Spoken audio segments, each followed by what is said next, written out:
Yoski broskies, what is going on? Welcome back for the first time ever, part two of any codex, and it was pretty needed.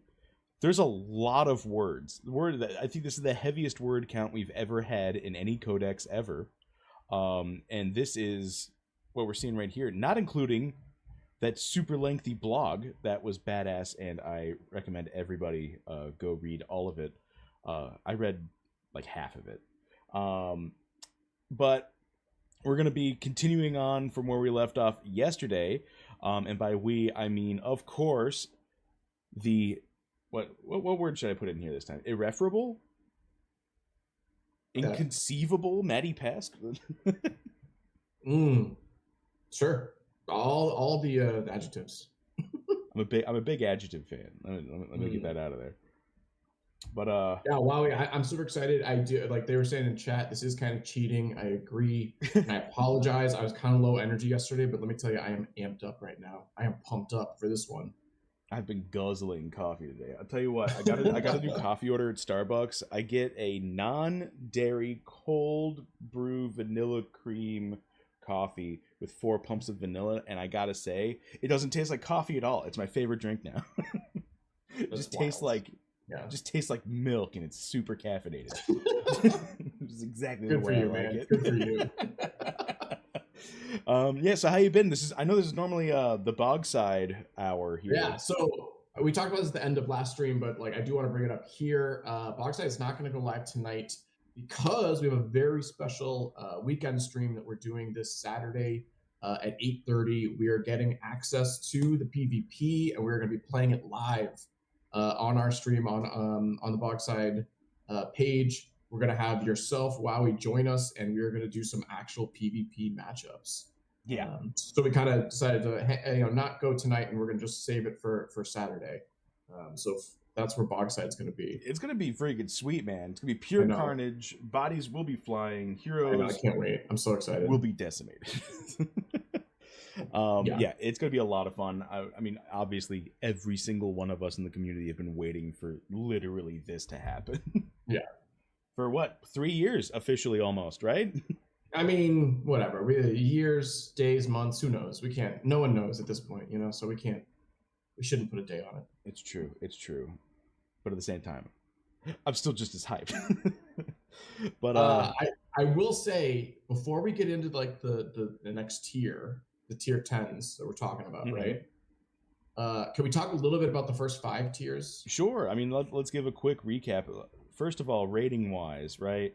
We've got 1, 2, 3 Wowies in a almost guaranteed Wowie proof codex by Workhorse. Right. Everything has been incredibly high ranked. These SSs, honestly, they're probably not even deserved SSs. But I was thinking about it earlier today. I was like, okay, they're setting the bar for what an advanced class is supposed to be. So really, we should be measuring this with a completely different yardstick. We're going to meters now. You know what I'm saying? Right. I mean, I was really impressed with a lot of it. I think it's, obviously they still have like the X's in there, so we don't know a lot of the numbers for a lot of the moves. This is like the same thing they do with all the codexes. So maybe some of these things will change once we get it live and we can actually see what, how much damage is being done in a lot of these. But I mean, other than like that, I think, this is one of the most impressive codexes we've seen. Oh yeah, I think that's just which makes sense though. It's it's a next level, so it should be right. Yeah, I mean, like you can tell even in the blog, right? And Workhorse's blog is like, we wanted this to be like, we're setting the tone. We're setting the tone for advanced classes, and like this was such a leap from like what Archer, right? Yeah, right. Oh, this is old Archer. Deal damage. No, yeah, this is the same. Fire 3 arrows at the enemy target. Which is, I mean, come on, that's what an Archer level 1 should be. Summoner level 1 is nuts. There's so many different mechanics all happening at the exact same time. Well, one of those mechanics that I think we're going to be talking about a lot tonight, and that I wanted to bring up right now with these first 5, is the combos. Yes.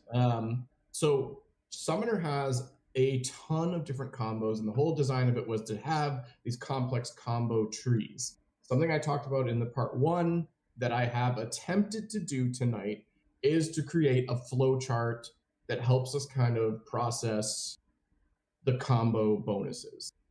All right, sweet. Oh yeah, you want me to bring that up right now? Yeah, if you will, let me do it in the should I do it in the Discord? Yeah. In the Discord's fine. Like I I still said, have it on, right? yeah, I can get it up. Yeah, I see it right now. All right, get ready, everybody. So Here we go. I've created a first draft of my flowchart Whoops. that helps us understand what moves lead to what combos.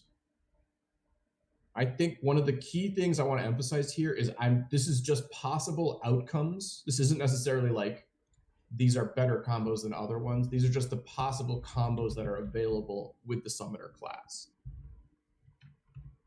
Okay. All right. Cool. Well, let's see what you got. Do we have it? I was gonna say, do we have it? Is it up? Yeah. I got the. I believe it's up. Maybe YouTube might be a little bit delayed here. Well, I'm looking at the screen you shared with me. Oh no, it is. Okay. All right. So I've zoomed in here. These are just the first 5 tiers. These are the ones we covered last night. Lesser Celestial, Dark Energy, and Summoning Circle are the tier 1s. And then the tier 2s are in the red to the right. We'll talk about those later, but because they don't have any combos in the first 5. But the first 2, Lesser Celestial, Dark Energy, have combos with Clay Golem and Void Grasp. And then all 3 of them have combos with all 3 of the ones in tier 4, which is the Treant, Void Shield, Umbriel Guardian. And then finally, Summoning Circle specifically has combos with, how are we pronouncing this guy? Cryopyre Elemental? Oh, the cryo... Cryopyre? Yeah, Cryopyre. Cryopyre Elemental and Lesser Demon. Freaking sweet. So this is just literally the first 5 is just this like little block right here. Wait, how big is this thing? I'm gonna zoom out in a minute, but I just want to emphasize like this is just the complication from just the first 5. Okay, it's just this like top to the left here, not counting the red ones. Mm-hmm. And you can already tell there's a lot of lines going on right now. And again, I want to emphasize this is the first draft. I am going to kind of format it and hopefully try and make it look nicer. This is just what I kind of did in the past like 24 hours. So I'm going to zoom out now to show the whole thing. Well, even that's not even it. I need to zoom out even more. Yeah. Oh my god. Also, I used a free flowchart thing online. So there's that annoying banners. I can't get rid of that. But this is the whole. These are all the combos that we're about to see in all like the 10 pluses and the 10s. And all these lines represent basically a combo bonus that each move gets. Okay. So again, I'm not saying any one of these are better than another, but these are just the absolute like options that the summoner class creates. The key things to take away here is Summoning Circle, which is the tier 1 move, 100% has the most lines coming off of it. It has the most combo options of any other move that the summoner has, as does Eighth Walker, which is a tier 2 passive. It has a ton of different combo options off of it as well. I do remember reading those words a lot yesterday. Yeah. And so again, I'm not saying necessarily like Summoning Circle will lead to the best summoner builds, but it leads to the most options with what you can do with your summoner. And like we'll when we get to these moves, you'll see like what I'm talking about here. But there's a lot of different options you can do with the summoner. It's wild. Okay, well, take me through an example. Like, what's the longest combo string we've got right here? They're not like, so like you'll see. Hopefully I can zoom in. Like the Summoner's Pact. So Summoner's Pact is a level 10 move. As is Celestial Light. And Celestial Light has a combo that if you have done Crypto or I like Cryptopyre. That sounds cool. I was going to say Cryptopyre Elemental. I will give that for free to anybody to take that name. Cryptopyre sounds freaking sweet. I know that's not how it is, I don't think, but Cryptopyre Elemental and not Summoner's Pact.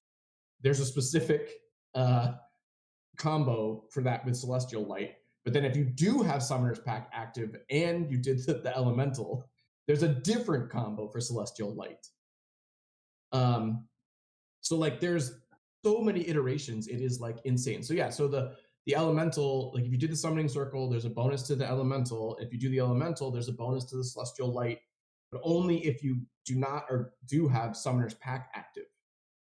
So like it is bonkers the amount of like things you can do or like the combos that Summoner has available. Yeah, so it's like if you did this and if you did this other thing while doing this thing, you can do exactly. This thing. Yeah. So all these ones down here at the bottom in the circles, these are all the level 10s. Also, the triangles are level 10s as well. These guys, these circles in the, what would you call this? Gray? No, green? Are level 5s. These guys in red are level 2s, and then the pluses, again, are the 10 pluses. All the 10 pluses have bonuses based on those passives at level 2, which is interesting. Because the level 2 passives have no connection to any of the like initial 5 moves. But yeah, this again, I need to reformat this, but basically the options are insane. Yeah, this is in depth. Mm-hmm. And I know, so we were talking about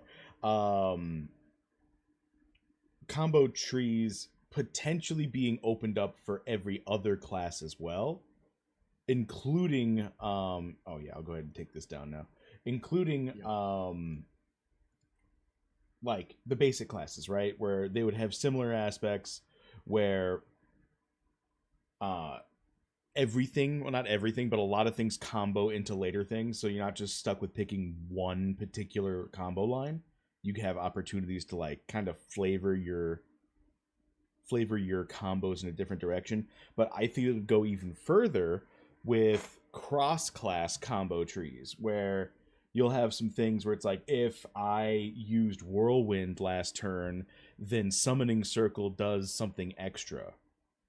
I mean, I don't think we've seen that yet, but based on what we're looking at the Summoner, like the complication levels are bonkers. So I'm sure they have that in their, you know, in their wheelhouse. Because this is just off the charts.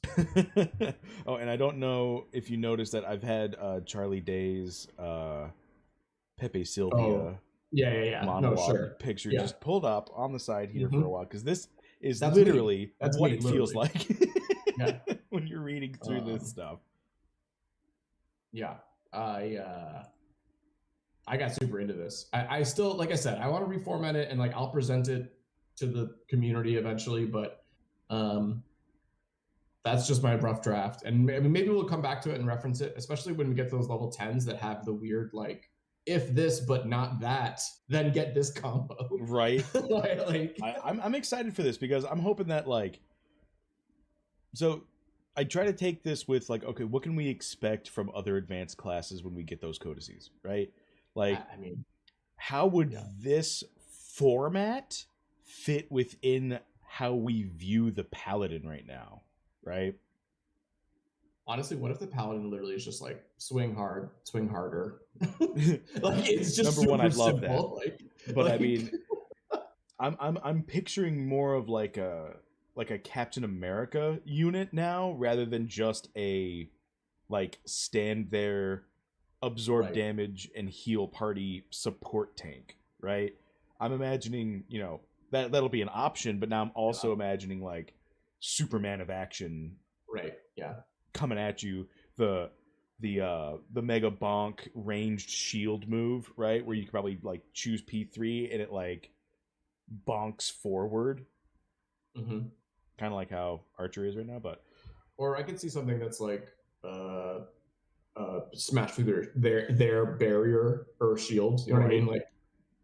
Like destroy their barrier or destroy whatever that'd be so defenses cool. They have. Yeah. Like Paladins being anti-defensive, but off of combos, right? Right. So if like you did this last turn, this your Captain America shield now Mm-hmm. has a chance on hit to dispel any shields that are already there. Oh, that'd be super cool. Like Yeah. that'd be super freaking sweet. Yeah. Triple shield bonk, like blessed shield on Joanna on Earth and stuff. Yes, exactly like that. But yeah, let's get started with part Let's 2 do here. it. Yeah. Because I mean everything's been it's Yeah. been a lot. It's been a lot because not only is it like just a lot of words because we didn't have like issues with lots of words last time. Like the wizard was a lot of words as well. Wizard was a lot. But yeah. it was pretty straightforward for the majority of it, where it's just like burn this amount of AP, Right. it does damage, and it might have an effect. This one is like, first off, amnesia. Secondly, channel. burn some AP or VP now. You have a buff for this many ticks. You can heal after a delay, and if you did one of 5 things while you have one very specific thing open, you'll get another bonus that's specifically tailored for what you want. Yeah. There's a lot going on. There's so much. I'm super excited. All right, so we're starting off today with the 10 pluses, right? And it looks like we got Lesser Celestial and Clay Golem up right off the bat. And I believe that is the 1 and the 3 tier. Yep. So just as a quick refresher for everybody, we got in our tier 1s, we've got generally the same thing across the board, right? Yep. We've got a damaging spell that reduces magic defense, generates arcane power, and then a combo with slow. Then we've got a damage ability or damage spell that reduces physical defense, right? Generates void power and has a combo off of banish. And then we got one that generates both arcane and void power, heals, and then has a combo with itself, which is pretty freaking sweet. And then it buffs itself even harder. Double summoning circle spam is just seems like it'd be really good in general. Yep. And then in tier 3s, we had kind of something similar again, where like everything was kind of the same, but did like one of the 3 other things, where it was damage AP with effects, damage VP with effects, and then damage both with like a hybrid effect. So Spirit Bond has been mostly supportive, where summon aspect has been AP arcane power based, and and dark summoner has been void power based. Void power, and I do want to also preface this as well. I did go in and I changed the color for Spirit Bond. I just wasn't sold on it quite yet. I thought the hot pink on light pink kind of made me think it was like an albino like class tree. Which, I mean, I'm not against it. I think that was pretty sweet, but I wanted something a little bit more punchy, and I think I settled on something pretty all right. Looks nice. I appreciate it. Thank you. You know how color choice is very important to me, even though I'm very bad at it. But yeah, so we're going to go ahead and go into the 10 pluses. First up, we got Lesser Celestial. We got Channel for Initiative, or so we still got a channel. Deal damage to target enemy, which is the same. Reduce magic defense for a certain number of ticks. Generate arcane power. Ooh, it's just adding combos. Because I don't believe the banish combo is in here. The banish combo is gone now. Oh no, this was the not banish combo. What was it? Slow combo. Yeah. If slowed, get a little if bit slowed, more. get combo. Yeah. So now instead it's combo if Aetherwalker is active, which is a tier 2 passive. Gain an additional deal additional int-based damage to target, which is pretty sweet. Nice. I would imagine that this makes Lesser Celestial hit mega hard, because you're taking a level 1 ability and making it a level 10 ability. And then you've got combo if Spirit Walker is active, which I believe is another tier 2 passive. Yep. Gain X initiative after a channel resolves. This is Wow. That's wild. I really like this. The boost on the gain the initiative is insane. Yeah. I mean, you know how much. I mean, the spell comes with damage, the spell damage is probably pretty significant too on that combo, but I think the gaining the initiative is a very unique, very cool ability. Plus, it allows you to keep your combo within class and not rely on slows. The Spirit Walker summon aspect? So what? No. So Lesser Celestial combos with slows, right? Oh, all right. Yeah, and you don't need to land a slow for this because you just have to have Aetherwalker or Spirit Walker active. Yeah. Okay, but I mean, the Spirit Walker one was super good to begin with. Yeah. Right? Because you're getting physical and magical defense for X ticks when each instance this hero does not deal damage, right? Well, Spirit Walker you gave a Wowie. That's right. Yeah. Oh, and then it just generates a bunch of power, right? Oh my god, yeah. And you go faster? Oh, so man. This gives you all of the benefits for when you are dealing damage. So that is insane. It's either choose to be supportive, right? And get a bunch of defensive options, or choose to be offensive and get a bunch of offensive options. I think this is super cool. Win-win. I love this. It's creative as heck. I gotta give it a triple S at least. Yeah. I love this. This is super cool. Same thing. That the Eighth Walker is not as exciting. Just the more damage. I mean, I'm sure it's nice, but like, obviously, I think the Spirit Walker one here is what makes it so impressive. I mean, it depends on. Oh no, this is reduced channel initiative, Aetherwalker. Mm-hmm. So it's giving you. It's kind of offsetting the reduction all channels, in right? It's like across the board, right? Yeah. So if instead you were, if you're going to channel for 15 ticks, instead you're channeling for 7.5, right? Just for instance, right? Like it's super good, and it gives itself to all channel moves. Which, by the way, I will say this right now: if you have tanks that have while channeling gain a benefit, if you have anybody who has while channeling gain a benefit, do not pick this. Do not pick this if you have Shroud, for example, because this will make you channel for less time. And you won't be getting those benefits. So unless you want to go super fast with the damage you're dealing, or with the channels, right? Then you get lots of channel bonuses out of that. With an Archer sub though is going to want to be a speed damager. I feel like, which is why you want to have Spirit Walker. Yeah, don't pick Shroud. I feel like if that's your build. I mean, I don't know. I always would love to be proven wrong. True. But so the Spirit Walker combo on Lesser Celestial right now, it opens up insane. It opens up the Spirit Walker for DPS classes. Yeah, that's super cool. Yeah, this is incredible, and quite honestly, I would say that this is I think this might actually be a meta choice right now. The way I'm thinking about it. Is because, well, I guess maybe not. Because it is Lesser Celestial. It's just you're gonna turn cycle even faster, right? So you can deal damage and cycle your turn faster, right? So you can get your debuffs off you faster. You can potentially lap somebody and also deal damage and get a benefit from this. Like this is really good. If you have Spirit Walker active and then you pick this move and it misses, then you get all the benefits of Spirit Walker. You get all the benefits of Spirit Walker, and you get the benefit of this. The Spirit Walker combo here is win-win. Like no matter what, this is so good to use when you're blind.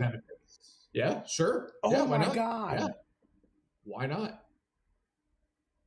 Okay, I'm assuming whether it hits or not, you still generate the arcane power, right? Too. Right. Yeah. Yeah, so it's each time this hero doesn't deal damage, you get arcane and void power. Oh wait, no. No, just arcane. Actually. Yeah, it's arcane and void power. Oh my goodness. So it's if you miss, you get arcane and void power, and then you also generate arcane power out of it. Yeah. It's freaking nuts, dude. This thing rules. I like this a lot. This is solid. But Solid also, 10 plus. I also don't think it's a WoWie though, right? Like, you agree with that? I mean, I'm convincing myself. I'd say this is probably like as close to a WoWie you can get for like a. Because I don't think it's going to be adjusted that much because yeah, I think this is all very it does powerful. is deal damage, and yeah, it has the magic defense, you know, the debuff, but like it doesn't do anything too crazy. You know what I mean? Yeah. No, I mean, like, I think this is very well balanced. The combo makes it so impressive, but like as a move, a standalone move, I think this is not. I don't think it's very gonna be adjusted much. You know. Right. Now, I don't like as far as future proofing, I don't think we're ever going to see a rework to this ability. Exactly, yeah. But I do see lots of balance specifically around the initiative gain. Oh, right, yeah. After a channel resolve. Sure. Yeah. Especially if you're running a speed comp and you're running like speed channelers, like this is just super good. Yeah. They took what we said to heart. Where I was like, I feel like channeling's a little slow, right? Right. Yeah. It's 2 turns to do stuff, and it's like, well, how about we just inject a bunch of speed, right? But yeah, this is freaking sweet. We'll go ahead and move on to the clay golem right now. Yep. Let's see. Let's go ahead and read old clay golem real quick. Empower with arcane power, amnesia, channel. Deal int and vitality damage to each enemy with a vite int chance to slow by X% for X ticks. Combos with lesser celestial. And then it has an AP unlock with a whiz chance to push P1 and a whiz chance to push P2 or pull P2. Oh, this is the big swapperoonie. That's right. We talked about this. Yeah. Yeah. All right, cool. And then a whiz chance to pull P3. Yeah. I got a spoiler for you. Yeah, spoiler. It's the exact same. Is it really the exact same? They dropped the combo and that's it. It's the exact same. Wait, they dropped the combo? Yeah. Oh, so it just happens automatically all the time without needing to combo. They got rid of the. Oh wait, is the swapping combo? Is the swapping a combo requirement? The what? What? Sorry, let me go back. What is the combo? So it's combo if summon lesser celestial was cast by this hero in the last X turns. Gain unlock. Okay. All right. Sorry. Yes, you're right. So this gets rid of the combo requirement. Yeah. Right. Yeah, you don't have to have a qualifier in order to get the benefits from this. That's interesting, especially based on the chart I was showing earlier. Like it's nice not to have that requirement. Yeah, this is badass. You kind of have that freedom to pick different moves with this guy. Yeah. Plus, like I said, for any devs listening out there, please pass it along that I want. The way I'm envisioning this being cast, you channel it, then you forget what you're doing for a minute, right, from the amnesia, and then you get one of those big rock dudes from the Never-Ending Story, just like kind of like bubbles up from the ground, looks over at the enemy team, points, and then knife hand runs the other side, drop kicks him, does the old shuffle Rooney, and then melts into the ground while slowing him. Like, this is what I want. Yeah, that'd be cool. I want to drop kick P1 to the very back. Some sort of rock monster doing damage. That's what I want. Yeah. That's what I want. Creative director Wowie throwing in his 2 cents here. Gotcha. Yeah. This is pretty sweet. I don't think it's going to go up. No, I think for 7 cost, 10 plus. You're giving it triple? I'm giving it triple S because it's nowhere near bad. Yeah, I guess not, but also like it's just good. I mean, versus what we just were talking about, though, I feel like I'm so much more excited about Lesser Celestial Plus than True, but we got to remember Lesser Celestial Plus is a 9 cost, which means it's going to have the most benefit and effect. Yeah, I mean, that's still. I feel like those are pluses. Right. That's why I'm down. I would say Clay Golem like double S. Well, you can pick both. Is the best part. Say again. You can pick both, which is the best part. Yeah. Yeah, you can. And it's I mean, this is where I go back to my flow chart. I mean, yeah, the flow chart.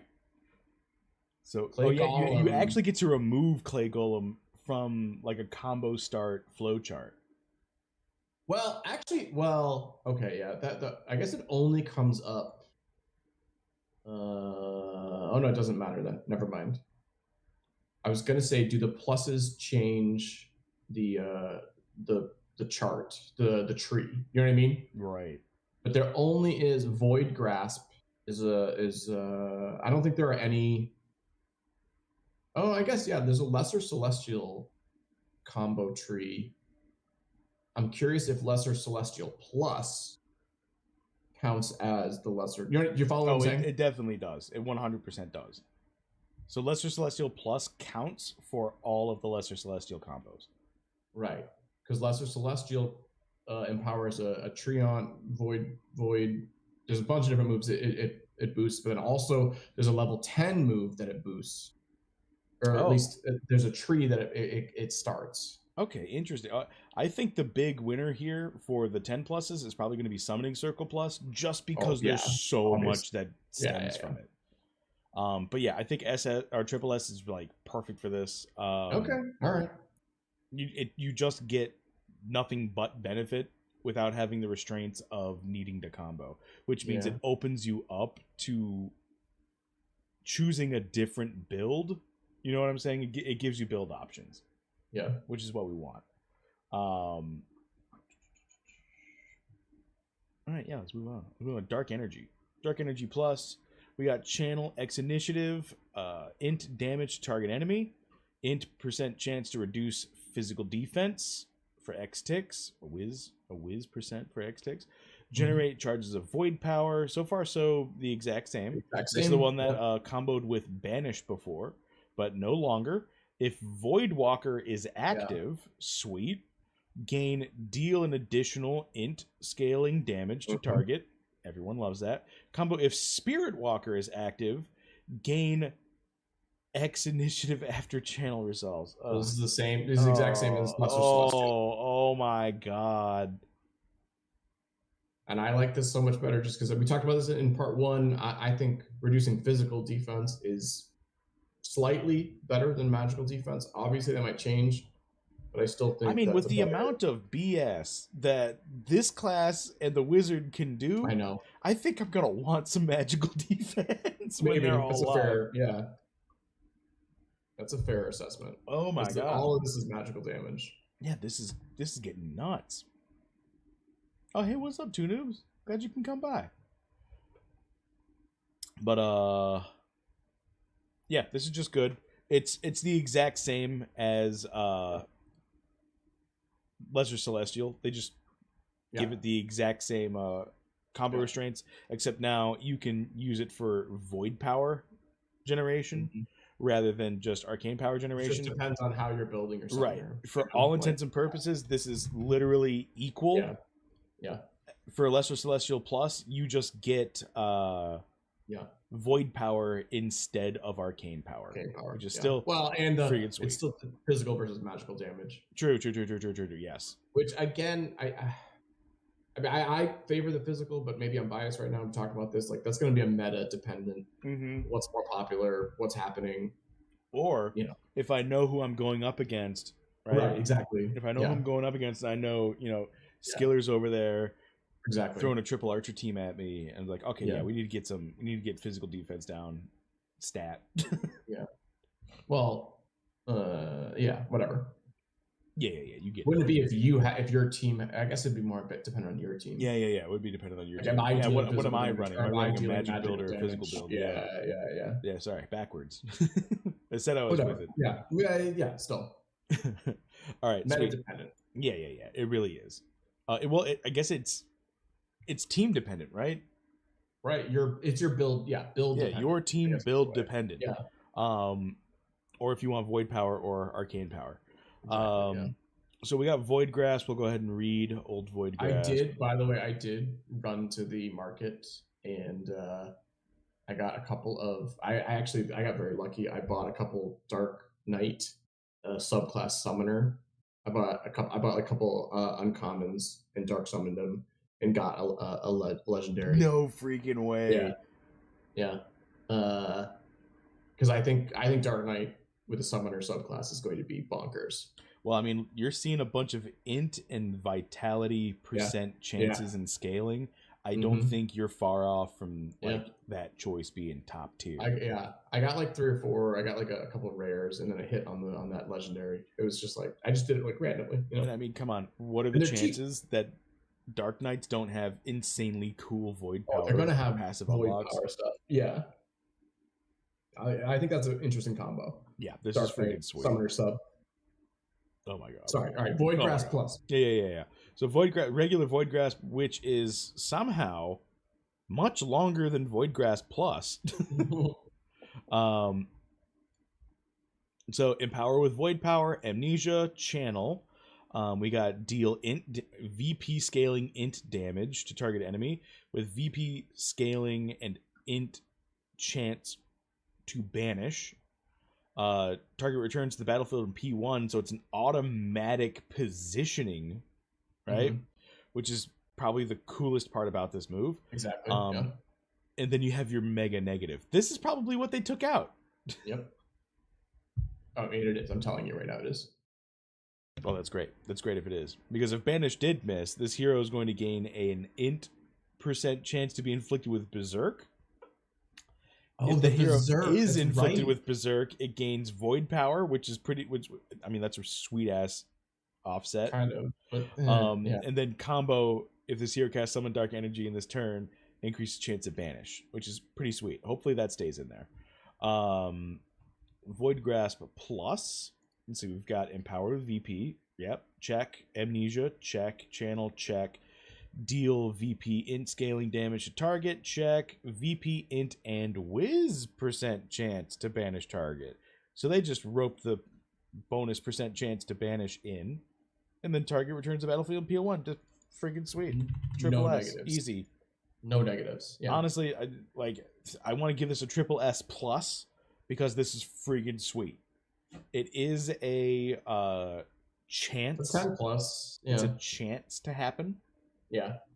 So I mean, unless you're spending enough VP to like make this 99% plus. Something we should talk about this is that when you do an active void power move, you blow all of your void power. That's true. So that is something that I think that is kind of a negative on this. I obviously it empowers it and makes it strong, which is awesome. But at the same time, if you were using the void power for passive or wanted to use another void power afterwards, this immediately brings you to 0 void power. So that's something to think about with these active void power moves. Yeah, Dewey, Void Grasp is going to be a single target, but it's going to be a range of 3, so you can pick anybody. Yeah. I mean, yeah, I can't see it going lower than triple S. I think it's short of a wowie. I don't know though. I mean, I remember we talked about the original Void Grasp, and the big thing we were scared of is that negative, and so now that's gone. Well, you get to. So the way I'm seeing it right now, the intended purpose is I get to remove a problem child from the battlefield, right, for however long, and then I have a chance to set up. It comes back into P1, and I have a chance to just nuke it. Yeah. And while it's had absolutely no way to like buff its defensiveness, somehow reduce damage taken to the target, you know what I mean, like with knights where it's like, oh, reduce the damage taken by the target just behind this one. It's like, nope, can't do that, it's going straight to P1. You get like whatever combo, you know, whether it's you can't put the delay heal on either. Warrior getting his, you know, his rapid onslaught, or whoever, like the whatever combo tree to blow away that P1, like you prepare for it and it happens. And like they can't do anything. They literally can't do anything to stop it. Okay, yeah. So no, the original was not multi-target because it still says deal damage to target enemy. Target returns P1. You can't have all of them appear in P1. So this is definitely going to be a single target, but it does have a range of 3. You get to pick whoever you want. Oh, was that a question? And yeah, Dewey War said what he thought the original was. It's a single target. Yeah, it's a single target on both, but still super good, crazy good. I love this ability. It's awesome. It was a double S, so it did go up. I mean, all the negatives are gone. I like the chaotic part of it, especially if you are you're running double duelist. This is pretty freaking sweet.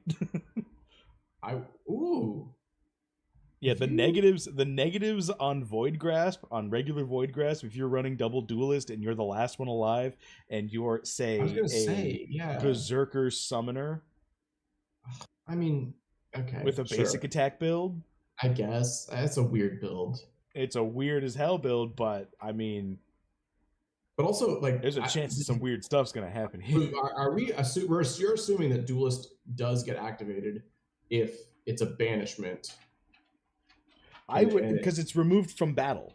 Yeah, no, yeah, yeah, It's removed from battle. You can yeah. proc duelist with this, is my assumption.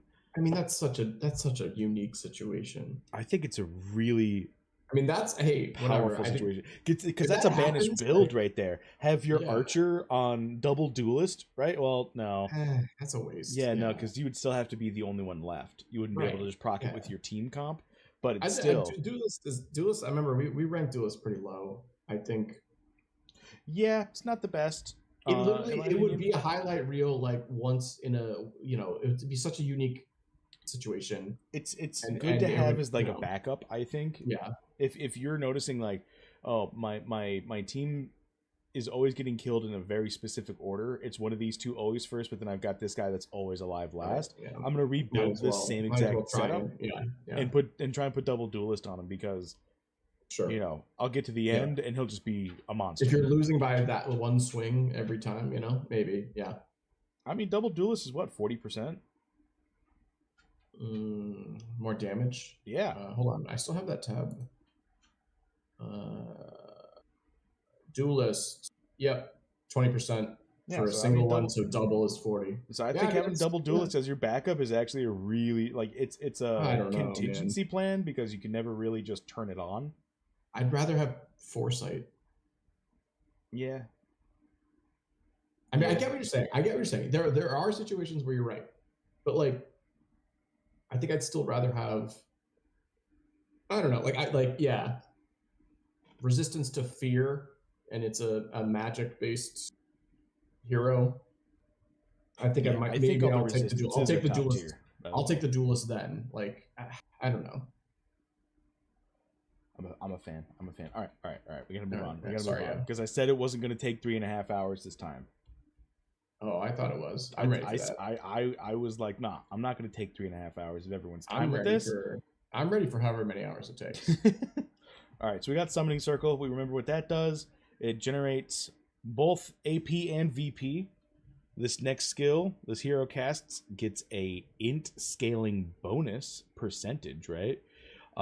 If the skill requires a channel, reduce channel length by an int whiz scaling initiative, which is insanely cool. That, I think that would stack with Spirit Walker combos, huh? That's worth thinking about. Yeah. Combo: if this hero casts Summoning Circle in the last turn, heal each party member for whiz scaling, which is friggin' sweet. Now we've got generate AP and VP. Check, same. The next skill this hero casts gains a spell. Oh, what? Okay, so that's the same thing. The next skill this hero casts costs minus int percent MP. Reduce the oh my goodness. If that skill requires a channel, reduce the channel length by whiz int initiative. This hero gains, no combo, this hero gains physical and magical defense for these ticks. No stat based there, just a straight, here you go. Woo, baby. This seems broken. This is incredible. This is absolutely incredible. Seems broken. It no longer combos with itself, which is, I mean, yeah, sure, I guess that it would be absolutely overpowered if it did.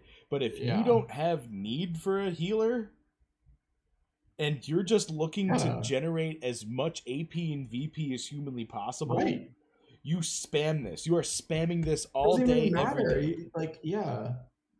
This is incredible. It just lets you just be overpowered. Like, your next move is so strong. It's not a channel, right? No, it's not. All right, cool. But still, this opens up to like every single combo, literally every single combo in the summoner tree, right? So we've got summoning circle, right? Let's just pop that in. Summoning circle. There's 15 mentions of summoning circle in here. Wait, should we bring back the flowchart to show it? Yeah, I'll show the flowchart again. Yeah, the flowchart's perfect. So summoning circle opens up all of these options. Yeah, look at that, right at the top here. It all starts with summoning circle. Yeah. How many arrows you got coming from summoning circle there? 1, 2, 3, 4, 5. 1, 2, 3, 4. Each one of these, 3 more, so 6. That one's not. This one is 7, 8. That one's not. This one is 9 over here. 9. So yeah, 9 different abilities. So not only, I mean, my next question is, which I know you don't have the answer to, how many of those are a channel, right? That gets lessened. I mean, most of them. I mean, I don't know, but like, most of them are channels with the summoner. Yeah, this is crazy. So all of the 4 tiers, and 2 of the 5 tiers combo with summoning circle. And that's not to say, okay, we got 1, 2, 3, 4. I'm 95% sure Summoning Circle Plus still applies. I do want to just check in with them and make sure, because if Summoning Circle versus Summoning Circle Plus, maybe there's a difference. Maybe Summoning Circle it has to be that first level one for all these combos to be activated. I failed to see told that we got confirmation a while ago from Workhorse, and I think Hubert as well, that these are effectively the exact same moves. They're just enhanced. Okay. So they count for all combos. All right. Then yeah, I don't see how this is not a WoWie. This is incredible. I love every second. I love every bit of this. I mean, I'm scared for it. I'm scared for Summoning Circle Plus. It's going to get nerfed. It has to be. Unless these X's are literally like 0.0001, like, you know what I mean? Like, this is just, why would you not build your summoner with this? You have to. It's incredible. So it doesn't do anything else, right? I guess it's 100% a setup thing, right? So we're talking about turn economy, right? Action economy. It doesn't do anything on its own. It is set up for the next turn, right? Which I also think is a really good idea if, say, you're blind or you have some sort of CC on you now. That's making what's that one move? It's like if you don't do damage. What's that? Yeah. Spirit Walker. Yeah, Spirit Walker. It combos right with Spirit Walker because you don't deal damage. You get a bunch of physical and magical defense. And guess what? With this, you're also gaining a bunch of physical and magical defense. I'm assuming this completely and utterly stacks. I think this will be. This is literally for generating as many resources as humanly possible. And then to hell. I don't know. I feel like this is... with how much stems from Summoning Circle, and I know. I feel like this is probably the bread and butter of the entire class. I don't think this gets nerfed. I don't think this gets removed. Yes, I think it gets like balanced here and there, but this is here to stay. I don't think we're going to see a rework out of this at all. It's just good. Yeah. The defense being added too. Oh my god. Right? All right, so remember what I was saying about arcane power battery scholars? Mm-hmm. Sure. Right? There's like, I'm just gonna like generate as much like arcane power as humanly possible. This is literally the generate all of my resources button. Oh yeah, yeah. Take time to draw the glyph. Yeah, that's right. We gotta do the whole circle and then get our little sigils on the side. I'd be all about it in game, in real time. But I mean, speaking of, right, we got Spirit Walker, which was a WoWie to begin with, right? Old Spirit Walker, each instance this hero does not deal damage on its own turn, gain physical defense, magical defense, and then generate AP and VP, right? For each instance this hero performs... Wait. For each instance... Each action this hero performs that deals damage, this hero gains haste, evasion percentage... Oh man, Generate APV. It's the flip, right? Oh yeah. my god, this is so unbelievably good. Yeah, this is crazy. Well, I can't rate it higher than a Wowie. Yeah, I'm trying to figure out why the numbers must be so low. I don't know, man. It's all right. If So those unlike if those are 5%, this is an insane move. So unlike Void Grasp and Clay Golem, which are tier 3s, this is a tier 2. Right. Which means it's going to, since it costs more, it's going to have more effectiveness than these. Holy crap. This is so unbelievably good. You want this on any martial class, any tank, anybody who's but also it's expensive for a subclass. It's expensive to make this the single best generalist DPS passive a summoner dealing a DPS summoner. This is bonkers. Yeah, Koopa's right. It's like I gotta give it an ultra giga wowie. I mean, I don't know. The numbers must be so low. I honestly doubt it. It's probably going to be like 20%. Oh, how are you not picking this every time? I think that's the idea of the 10 pluses. We want you to have a hard time choosing which one you want. Yeah, that's fair. Because Summoning Circle Plus, I just said, how are you not picking this? Yeah, this is incredible. Yeah, exactly. Like if it's a damage dealing summoner, like not a support, not we've played with the idea of a tank summoner, which I still think is kind of ridiculous, but we've played with the idea of these summoners having different roles because of some of these moves. But the classic DPS summoner, this is an auto pick. Yeah, 100%. I think even ahead of Summoning Circle Plus, I think this is for that specific build. You know what I mean? I said it last time, and I'm going to say it again. Your warrior summoners just got even better. That's ridiculous. Who has a warrior summoner? I've got a lot of them. What? Why? I was trying to go for a dread summoner. I see. Yeah. And I got rugged. I don't feel like I got rugged anymore. I know. This is nice. But again, so Spirit Walker is a 2. This is a 10. That's 12 of your subclass points, and that is hard to get to because you have to get to the 10 plus prior, right? Wait, what? To unlock the 10 plus, you have to a 10 plus subclass move. You have to have unlocked a 10 tier in your main class. Right. So like the earliest you could use this would be what? We can unlock your first 10, 35. Yeah. Mm-hmm. Is it 35? I think 35 is the first 10 plus that can get unlocked. It's 15 for here, so that would mean 25 would be here. 35 would be the earliest you could pick this up. As a main class. Yeah, as a different main class. Oh wait, I see what you're saying. Yeah, as a main class, this would be the summoner subclass. Summoner subclass to get. Oh no, this would be the same for a subclass as well, because you just have to have access to tier 10s. Right? Don't you? No. I think you have to actually have a 10 to get the subclass. You have to have the main class 10 to unlock the subclass 10. Right. I'm pretty sure. So you would get that at 25. And then in 10 more levels at 35, you'd be able to buy. Okay, all right. So 35, hypothetically.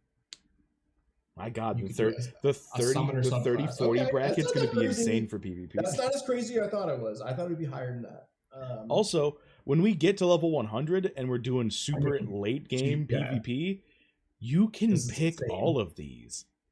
Well, you wouldn't need to, but you could pick all of them. Cap for the subclass, so. Oh yeah, that's right. Never mind. Wow, it's been a while. I've been gone a long time. I totally forgot about that. No, I mean that's fine. But like, there's a cap on the subclass, shenanigans.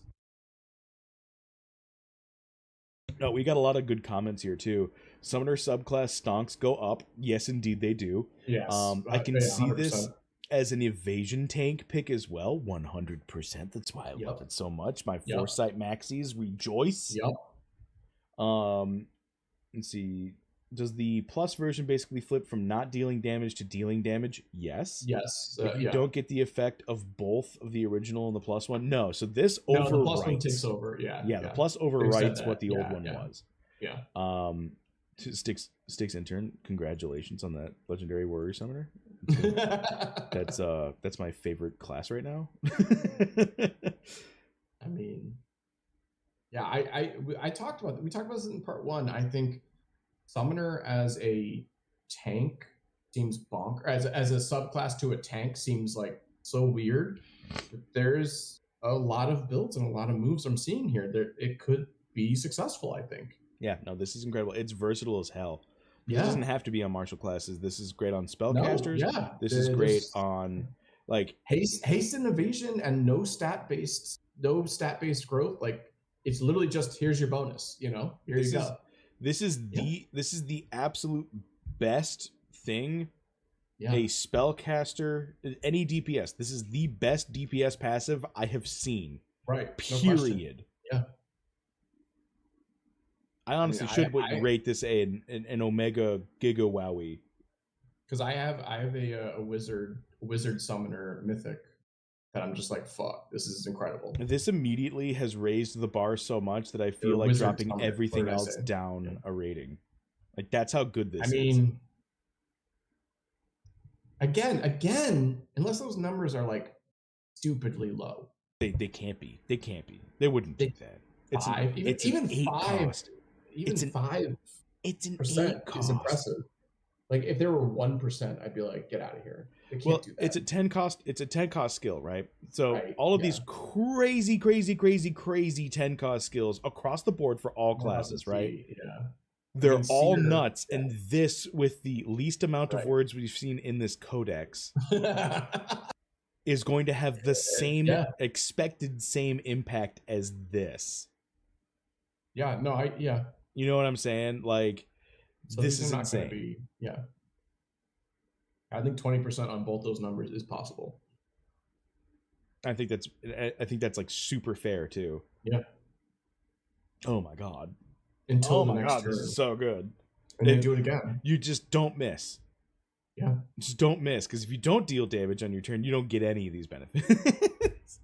Dude, summoner is going to be a problem on the battlefield. This is so good for archers. For any dex class that's like running or wisdom class that's running pure accuracy. It's going to be hard to get to this as a subclass, but yeah. True. But this is like pick it. Yeah, no, totally. Just pick this on your DPS. Like you don't need to worry about none of this other spellcasting stuff. Pick that 10 plus, and then like a way to like pick a VP dump and an AP dump, and that's it. That's your whole build with this. Yeah. Wow. Yeah. Not even. Just save it for your main class. Just literally just get Spirit Walker and Spirit Walker Plus for your subclass, and that's it. That's all you need. I love this so much.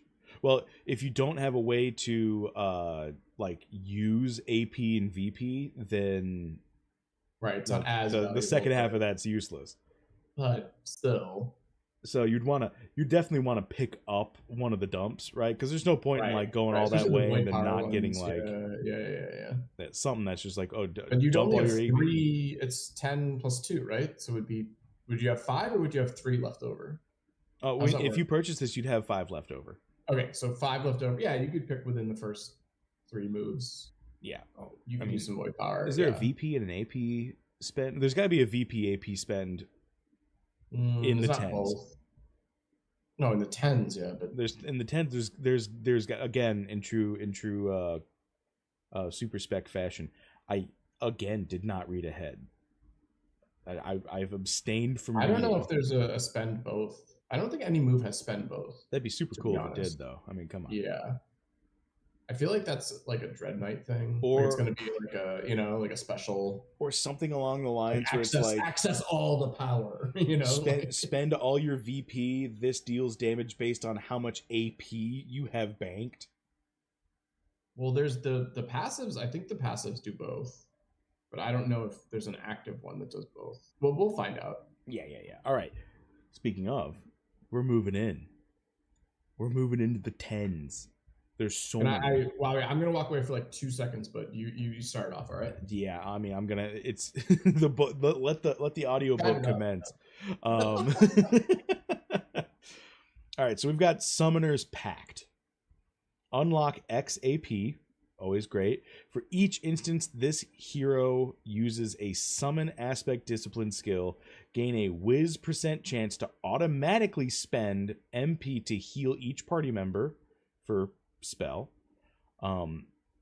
Whiz chance to cleanse each healed target, generate X charges of arcane power for each status effect cleanse.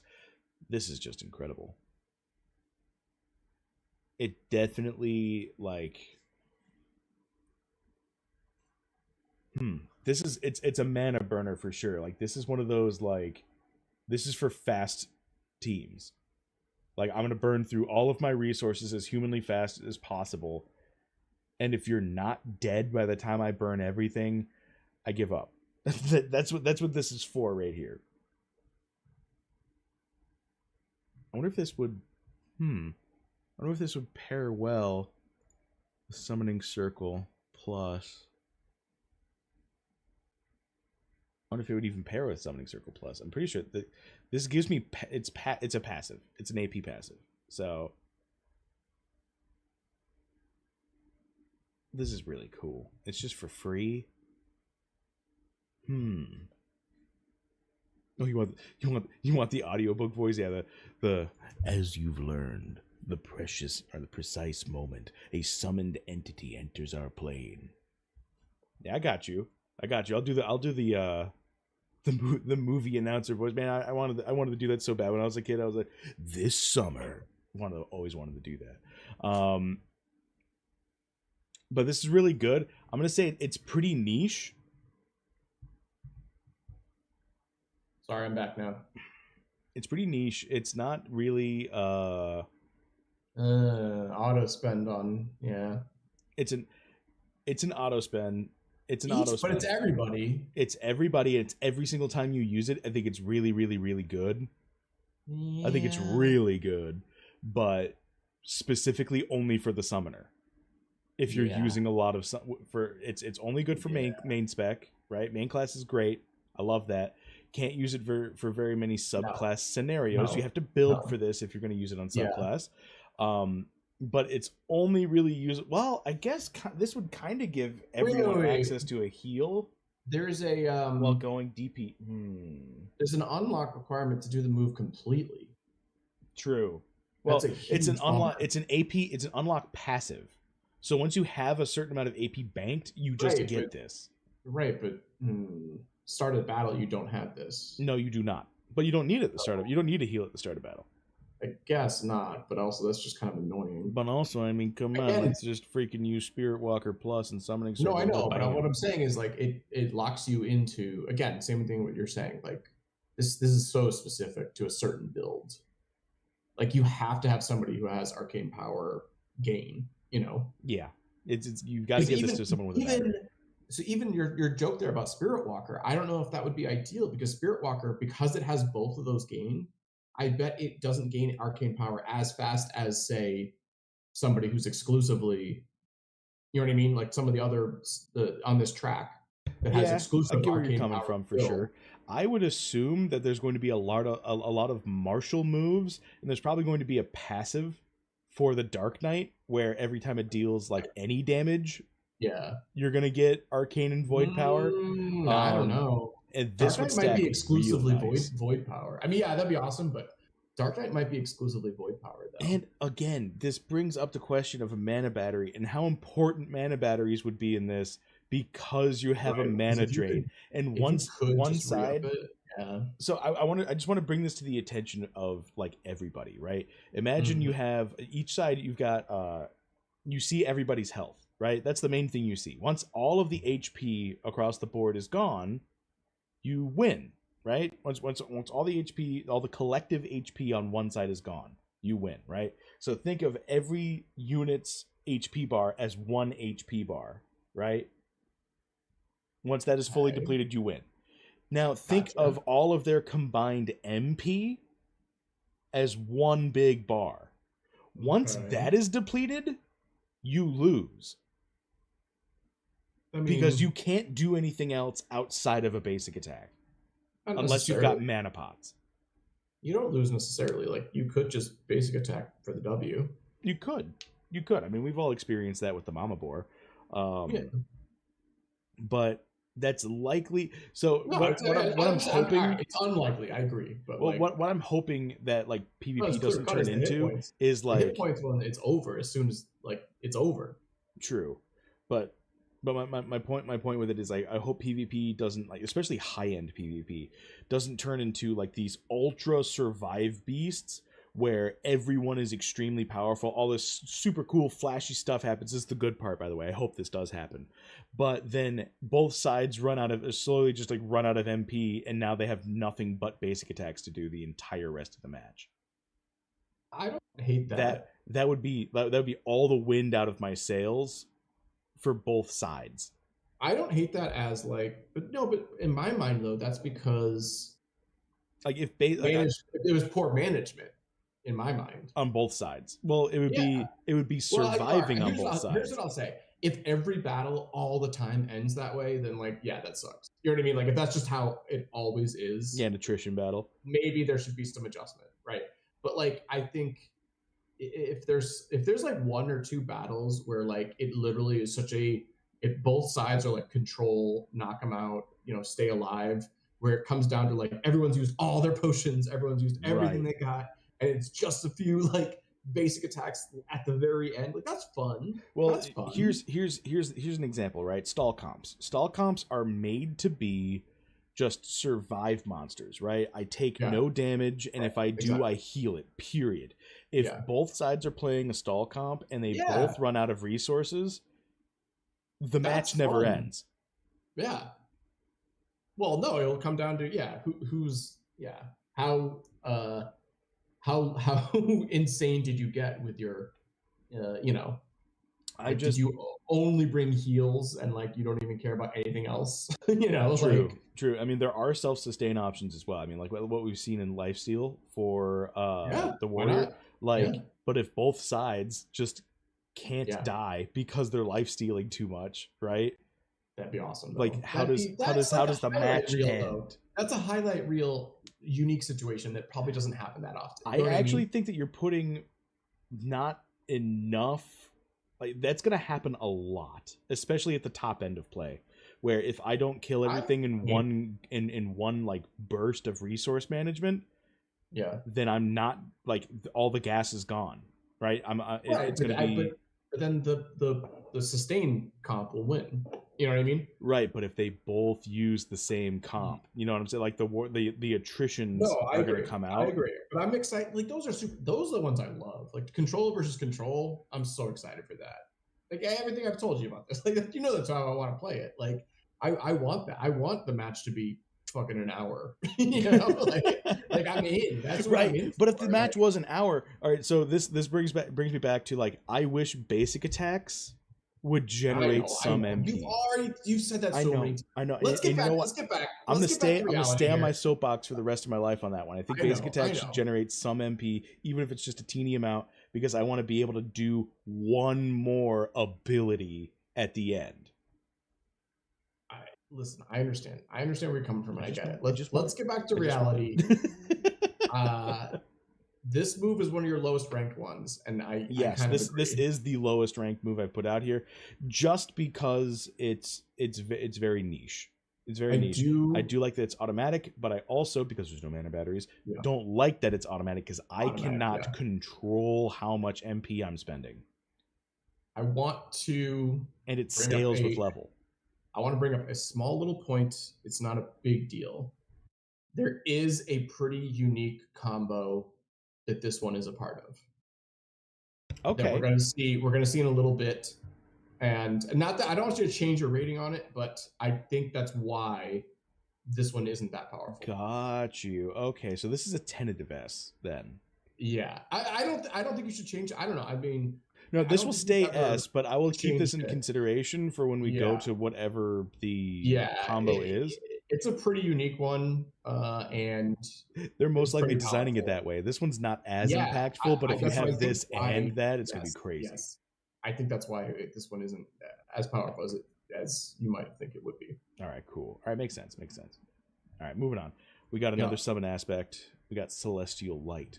Hell yeah. Man, this one's there's so much to this one. Yeah, I could see that. It takes up almost the whole screen. Yeah.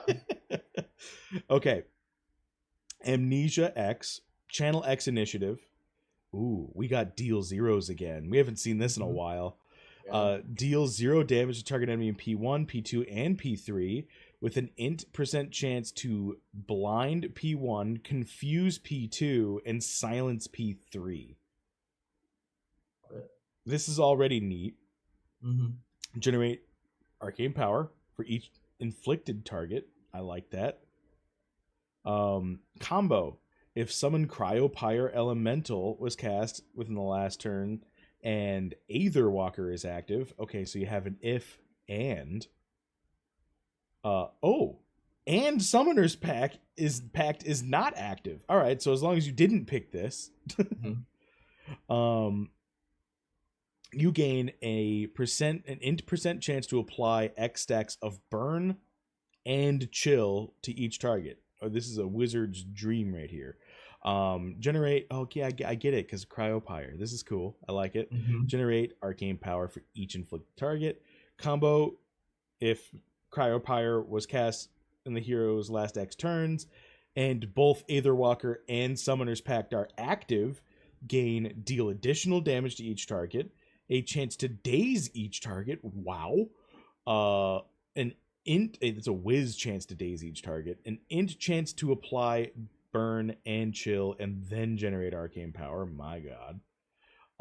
And combo, if Summoning Circle, our favorite right now, was cast by this hero in the last X turns and Aetherwalker is active, generate X charges of arcane power for each status effect inflicted.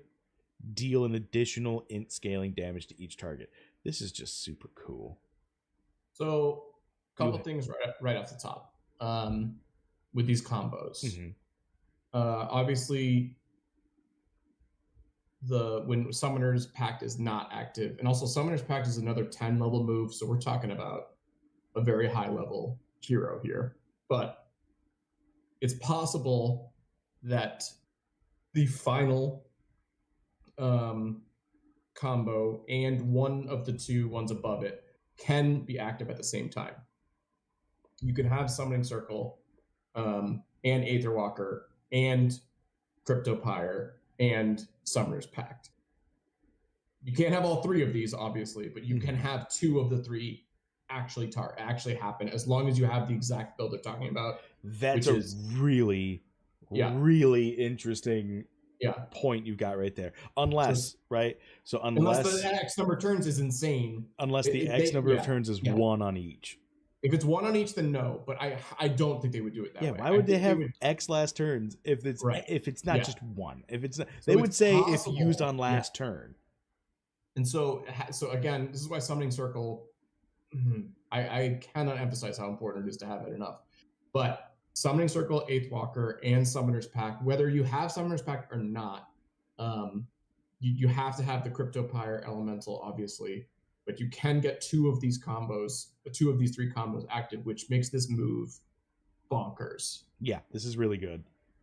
This is super, especially if you can get a double combo off of this. It'd be because the Summoning Circle one at the end, the one at the end is every time, or not every time, but like you're getting more charges for every status effect, and there's just a ton of status effects that are possible with these combos. So like if you could get this to have both the Summoning Circle and the Summoner's Pact combos active, this move is insane. Yeah, no, I completely agree. There's a lot of requirements here, though. There You have are to a lot build of your requirements, guy which is very what's keeping specifically. it, in my Yes. opinion, away from a Yes. WoWie. I agree. But I think this is a solid triple S. You guys got to be getting bored so at this too. point, or I'm just giving everything I know. Well, here's first the thing, or though, second place. I think it's a very specific build that gets the bonus here, so it does make the move. I mean, it's still man. This is like the flourish. Like this is the cool move you do at the end of the battle to just fucking stunt on your opponent, and like everything hits. Got to hit the burn, the base the burn, the chill, Fortnite the dance on power. This one. Like yeah, exactly. And then like all of these statuses hit, and then you get a bonus for every status hitting. Like holy shit! Like, yeah, this is really cool. There's a lot of opportunity that just comes with this. Yeah. This is like a huge ultimate move, Celestial Light, and it's one of those ones that you can like yell out like it's a Yu-Gi-Oh card that's like gonna win you the game right now, right? And you're gonna send your opponent to the Shadow Realm. Like this is how you do it with this. Yeah, Celestial Light here. Celestial Light with the combo matching. Oh, this is gonna be, like I said, a YouTube highlight right here. This is gonna be awesome. But again, I will say the reason it's not a WoWie is because you have to have a very specific build. Yes. To get these combos. Which, I mean, isn't terrible, but the first part of this is still really good. The first part is still good. Yeah. Outside of the combos, this is still like a solid ability. Yeah, no question. It's just a bunch of status effects, which we love. But like, this is an esports moment. I know, like, Workhorse always talks about that. Like, this is that move right now. Like, getting this, like, pulling this off successfully. And it's because also too, it's X number of turns. So like, there's a specific, 3 set combo you have to pull off. Do this move first, then this move, and you pull it off. You know what I mean? So it is like a people are going to see it happening in the esports mode. You can see the shoutcaster going, all right, he's setting up the summoning circle for something big, probably. All right, we're coming in with a cryopire elemental. He's going to get those burn and chill effects on. We're probably going to go for a dot. We might even go for a freeze here. Wait, is he setting up? Yeah, exactly. For Celestial Light, is he going to pull it off? Like no, he does have Summoner's Pact active. He has it active. He can do it right now. The double combo, it's coming in. Yeah, exactly. Like that's this moment right now is like, because there's so much that has to happen for this to happen. I could honestly see you giving it an SS because it is such a unique situation. Well, like I said, I don't think the status effects are good on its own. I don't think if you do not have the combos, I don't know if this is that good of a move. Like if you have 0 combos, this is not a good move. It's a waste of a level 10 in my mind. I don't think so. I think there's a really strong. If you have the combos, obviously, well, it could be the best move in the game. This is what I'm thinking of right now. How much blind do we have? Right. Apparently, we got another one down there. But how much blind do we have across the board? We've got 1 blind move from the Scholar. Oh my god. We got a lot of blind from the Monk. I forgot about that. A lot of blind from the Monk. Thief has a lot of blind, which makes sense. Pocket Sand, there it is. Wizard's got nothing. Berserker's got... No. A Blind Rage is not what I'm looking for. Yeah. Blind Rage Plus is not what I'm looking for. All right, so Berserker doesn't have one. Nope. Warrior's got a blind in the 10 plus, Unyielding Blade plus. Oh, if it's blind. Nope, not a blind effect. Nothing on the Priest. Nope. And nope. All right, so this is one of the only. This is one of the only sources of blind in the game. Like Monk's got a bunch of them, but Scholar's got 1, which that was a 4, right? But this is one of the only sources of blind we get. Yeah.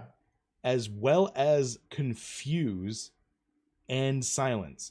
And this works really well back to back. If you were to cast this, then Clay Elemental, right?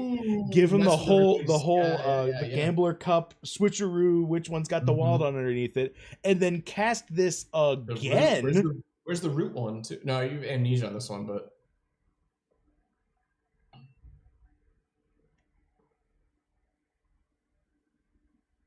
Are you there? Yeah. I'm replying to a text. My mom's freaking out because there's a palmetto bug in her house right Oh, now. that's stressful. I'm sorry. It's Yeah, very stressful. listen, you're right. You sold me. This is a good move by itself. I don't know if it's a triple S by itself, but these combos. I mean, if you can successfully pull off these combos, it might be the best move in the game that we've seen so far. Like literally, I'm not trying to be dramatic there. I think The drama. it is. So I still think triple S is strong for this one, but also I get it. No, this is really good. It's I don't think it's weak because it has these combo trees attached to it. Yeah. But yeah, moving on. Last summon aspect ability, we got spectral chains, right? And again, this is a combo of summoning circle. I believe everything is a combo of summoning circle for summon aspect. Well, if you're summoning something anyway. No, Summoner's Pact doesn't do anything. Oh. Which is why it's so important for that move we just read. Right, true. Like, again, pulling off Celestial Light, first off, we're going to have to be level 40 or 50 because it requires 2 level 10s to get the full combo. So that's why Celestial Light will be like a highlight reel if it gets pulled off successfully. Oh, what time is it? Has Oh shit. Yeah. Worm and Emerson usually go live at 10:30. Sorry, I should have said that. They might be live right now. Okay, yeah. If they are live right now, everybody go ahead and just raid Worm's channel and tell him that I said hi. Feel free to hang out with him, enjoy the stream. He's got great content. Yeah, they're always fun. We'll probably still be live by the time they're done. I don't know. Well, actually, never mind. There's a lot more. Yeah, there's a lot more. There's a lot of words. I thought still. there were a couple more, and then I scrolled down. Yeah, we'll probably still be live by the time we're done. Yeah. So yeah, go show them some love. I do not want to be monopolizing a Tuesday night here because I of course not. We all got our nights, and I'm fresh back, and this is the first time we've ever done a part 2, so I definitely don't want to step on any toes here. No, very good. Yeah, the Worm and Emerson are super fun, so they always got good content. Yeah, I love them so much. But yeah, moving on real quick. I actually, wow, I had an idea, and I'm just kind of spitballing here. I'm just gonna jump in and say this. All right, sweet. This is gonna sound insane, and you're gonna have to hire someone to do this because I do not. That already sounds insane to me. Yeah.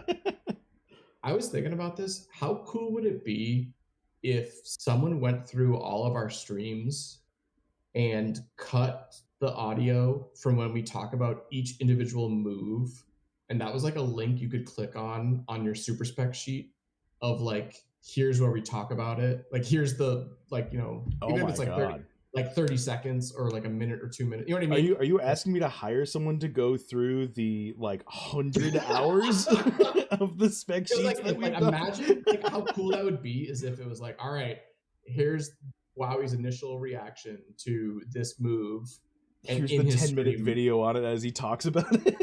Yeah, how cool would that be for each move? Like cut up the audio. I mean, I actually really love that, and I wouldn't mind getting together with Raph and Neindorf and see if we can do somebody who's better at like coding to figure that out. Yeah.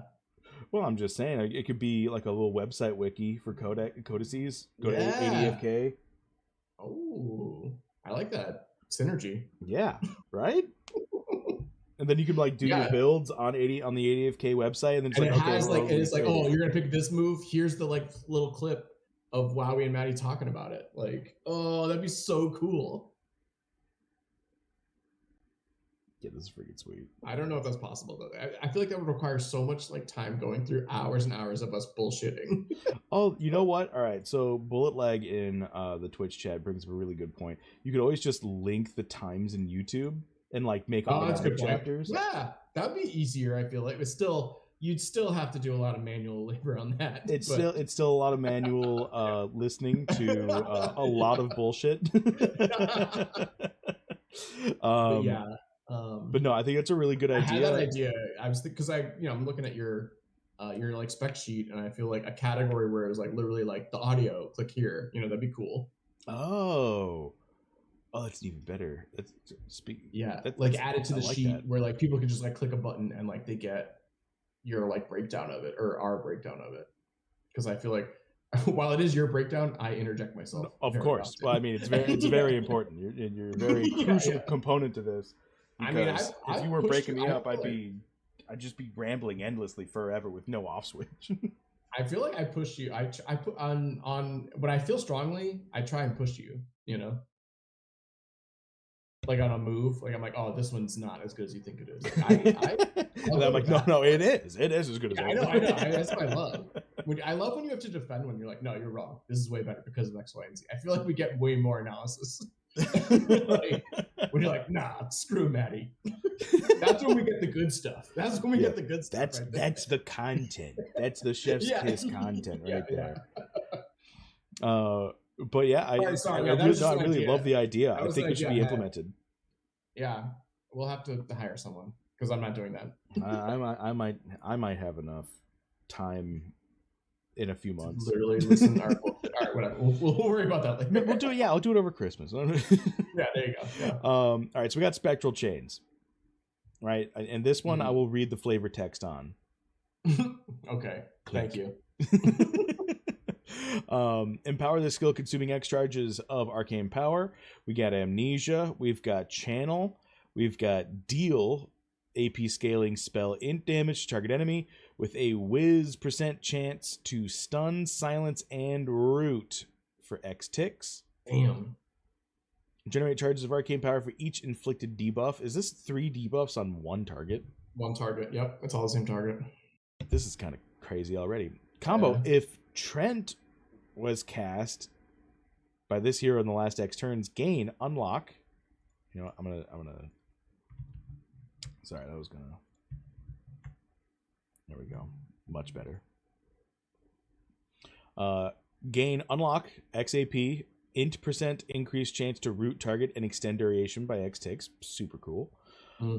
Combo, if summoning circle was cast on this hero in the last X turns and Aetherwalker is active, gain, unlock, XAP, repeat. Ooh. Bonkers.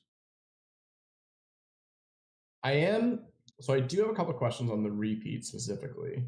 Mm-hmm. What does that mean? So repeat, which was first introduced in the Pirate Codex. Correct. Yeah. Repeat means it does the skill or spell again. Okay. Sure. But let's say round 1, all of it succeeds. Everything succeeds across the board. And then it does hit on the repeat. Does that now stack? Or is it maybe just redoing the same thing that's already been done? You follow what I'm saying? Yes. I would want a clarification on that. Because repeat on this move seems weird. I'm not going to lie. Because it's a single target and it's several status effects happening to it. So the whole point, I guess, is the repeat was if it missed, now is another chance to do it, which is great. But I'm just kind of like, what if we win on round 1?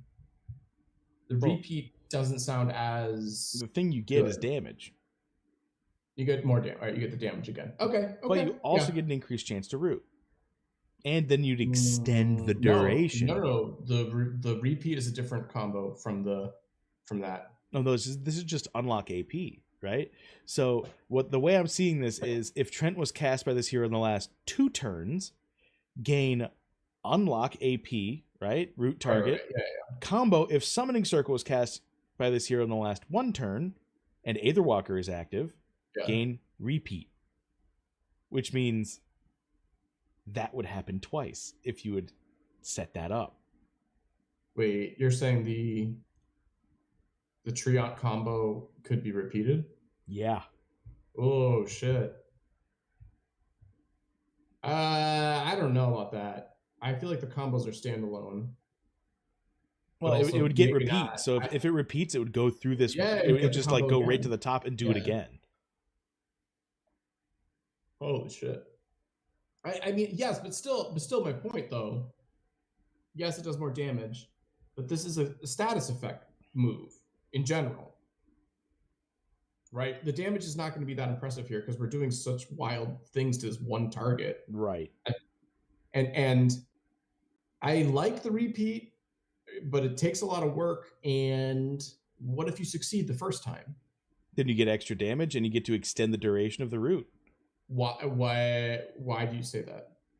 So the repeat would go back up to the top and it would deal the AP so you're spent. saying, so this has but then the stun, the silence, and the root, the initial ones, it's a waste of a repeat.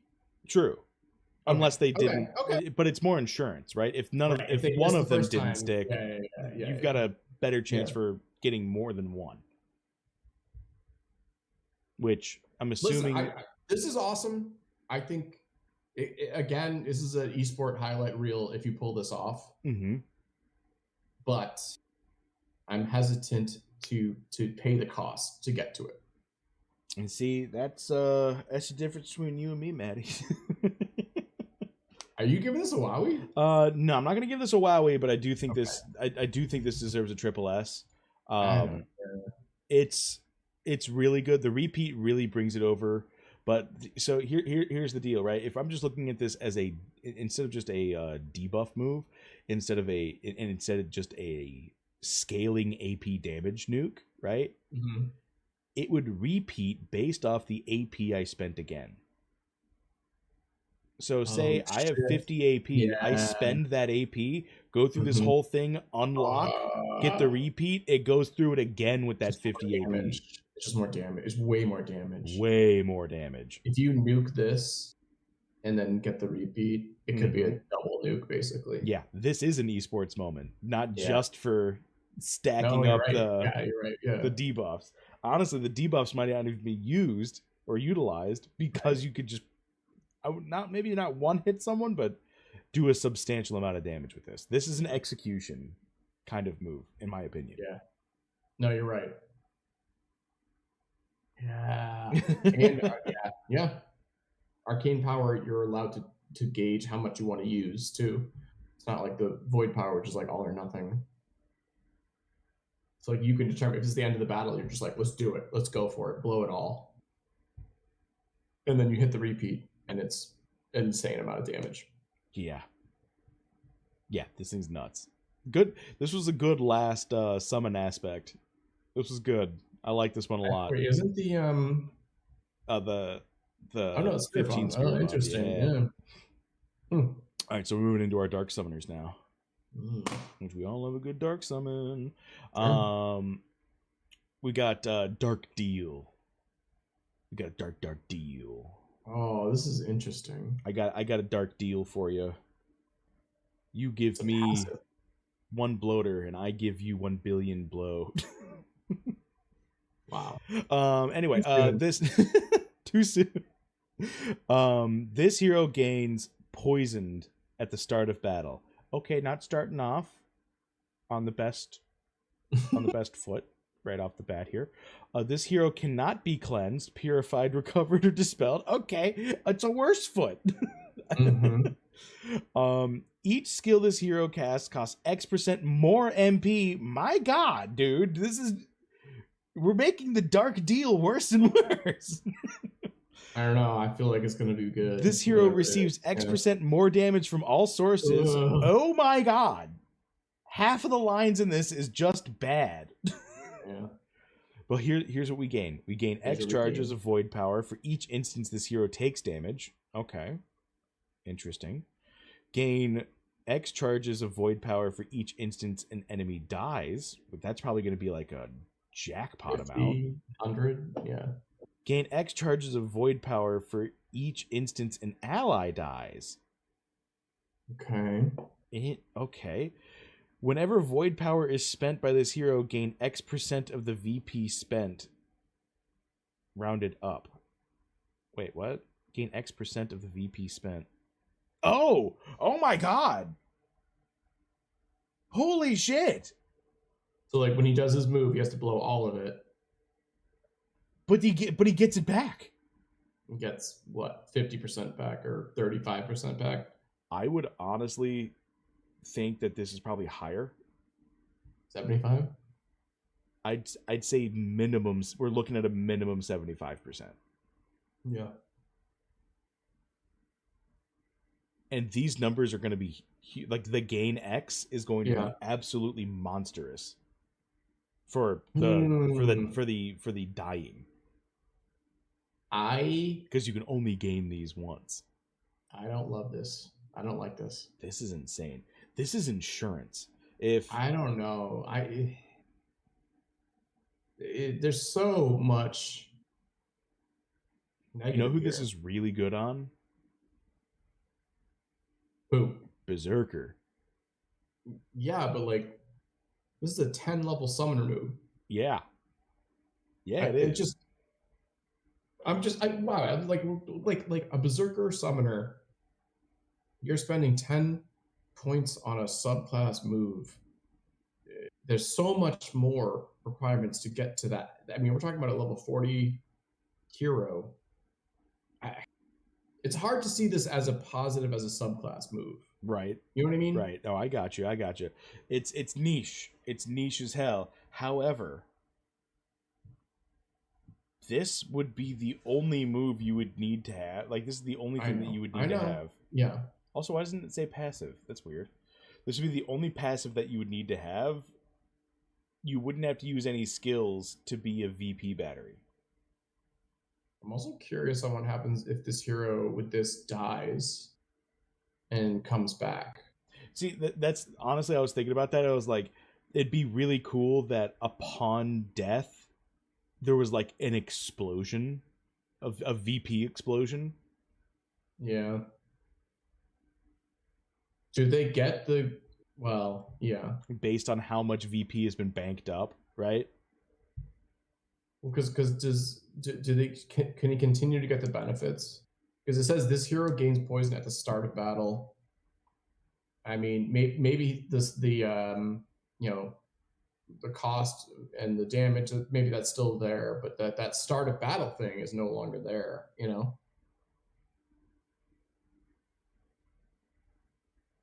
Ooh, yeah, that'd be interesting on somebody who got resurrected. Because again, resurrect is a trait, but also eventually the priest does have access to resurrection. So very interesting to see how this move would handle a hero with this dying. I would want to know how that interaction would happen. I feel like it would just go away. Even the benefits and the negatives. This might be yes.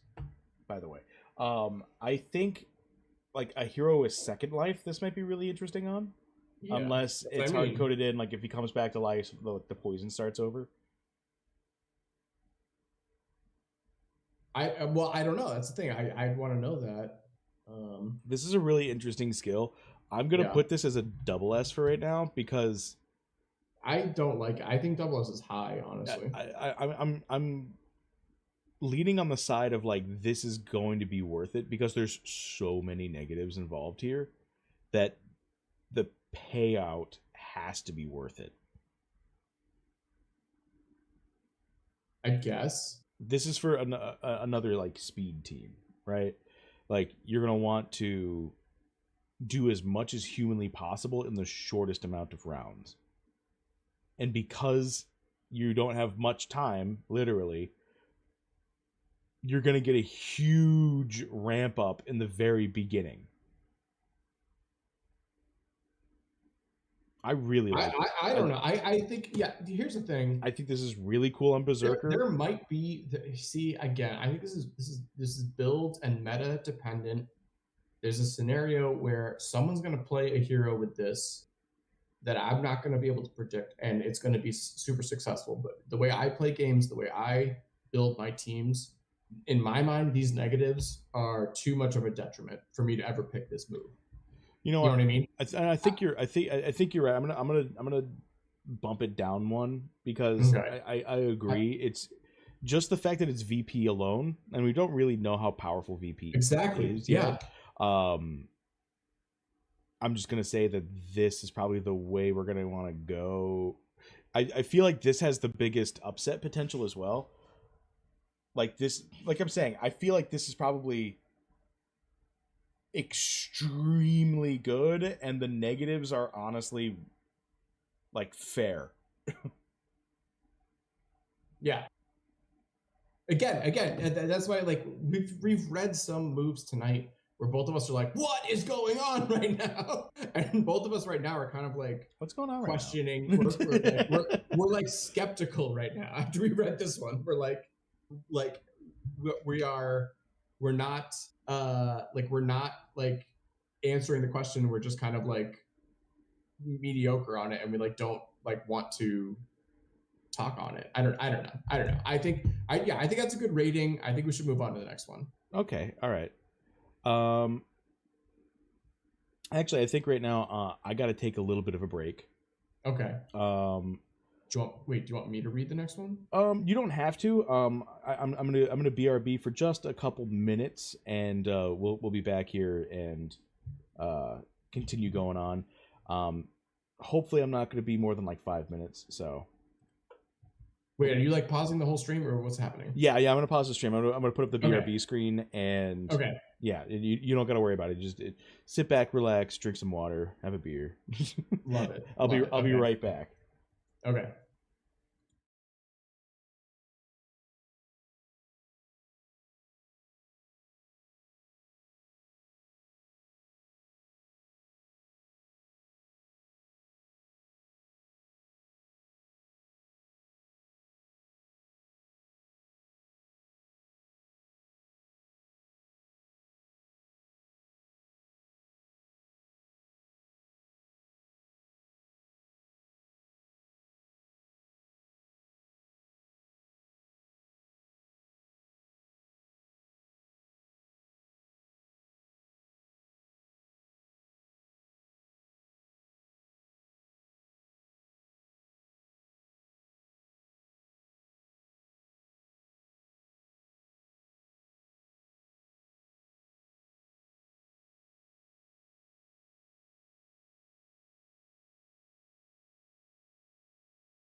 Wait, can I like give me Wait, no, give me like we're 1 live. minute? Yeah. Okay. Oh, we're live. All right, we're Yeah, live. yeah, Okay, yeah. great. Sorry, we're back. What's up? I mean, if you need a minute, I'll go ahead and read this next one. I was just gonna grab a beer. Yeah, but, no worries, man. Yeah. Beer up. All right, sorry everybody. I'm back. Home emergency required my attention. I'm assuming that most of you are watching Sir Worm and the gang right now, which is exactly what I hope you're doing. Sorry, I'm back. Yeah, no worries. We're going to be still going. I'm not going to say long after Worm is done, but I mean, we've got. I'd say we're about we got a lot halfway. left. No, we're not. We're not halfway. Are we at Void Prison? That's where we're at, right? We're on Void Prison right now. Okay, yeah. This is the halfway point. All right, cool. Sure. This is the halfway point. All right, we're going all that for the 10s. Right. This is the halfway point for the 10s. Okay. And plus 15, I guess. Let's see. Void Prison is one of the most interesting ones. I'm so excited. Okay. All right. Yeah, I'm gonna have to read this one out. All right. So we've got Amnesia, right? This has been pretty standard. Mm-hmm. Empower the skill using Void Power. Well, and consuming all Void Power. Wait. Oh no, I'm a greater demon. Huh? Weird. I was gonna say like that's not. We're looking at a different one. Okay, yeah. Maybe. All right, so we've got Amnesia X. Like much has changed, right? Yeah. Well, no, there's no Void Power in this. Yeah. Channel X Initiative, as you should when you're a summoner. Deals 0 damage to target enemy in P2. All right, cool. Int chance to inflict target with blind, and an enchant to banish target. For X ticks. Well, if we remember correctly, blind does not wear off no matter how long. Blind does not wear off. Oh, that'd be so brutal. Blind and then banished successfully. You come back, you're still blinded. Yeah. This sets itself up. This is pretty good. P2 as the target is interesting. Yeah, I kind of like that because P2 is either usually your main DPS or your healer. So either way, crucial. Generate X charges of Void Power for each inflicted debuff. Combo, if Void Grasp was used by this hero in the last X turns, deal an additional spell int scaling damage to target, and generate X charges of Void Power. So honestly, I think this is pretty standard. Yeah. This is pretty standard. Keep reading. I have comments on this that I want to talk about afterwards. If Ethereal Gatekeeper, or gatekeeping, of course, is active, gain delay, deals 0 damage to target in P3. Oh, now this is becoming a one small stone. With an does the exact same thing. Percent chance. Oh. This is really cool. So, if you would let me take control, I do want to show one thing. Of course. This. Go ahead and you got it streaming right now. Let's go. Yeah, I think it's still going. So Void Grasp is under the Dark Energy. So Void Prison specifically down here is one of the few moves that does not need Summoning Circle. Okay. To activate the combos. This is Dark Energy. There is a bonus if you do the Void Grasp, but you don't necessarily need to do that to get the Void Prison bonus, but Void Grasp, and then Ethereal Gatekeeper, which is a level 5, same as Crypto Elemental and Lesser Demon. If you do both of those, Void Grasp and Ethereal Gatekeeper, you get the full bonus of Void Prison.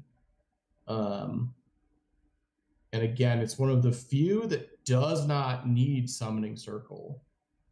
And I am curious on that is if maybe they will give it more or less of a bonus on those combos because it is a different track than the traditional. You know what I mean? Mm-hmm. Like I don't know for sure, but like the fact that it is one of the few that is a different kind of combo tree.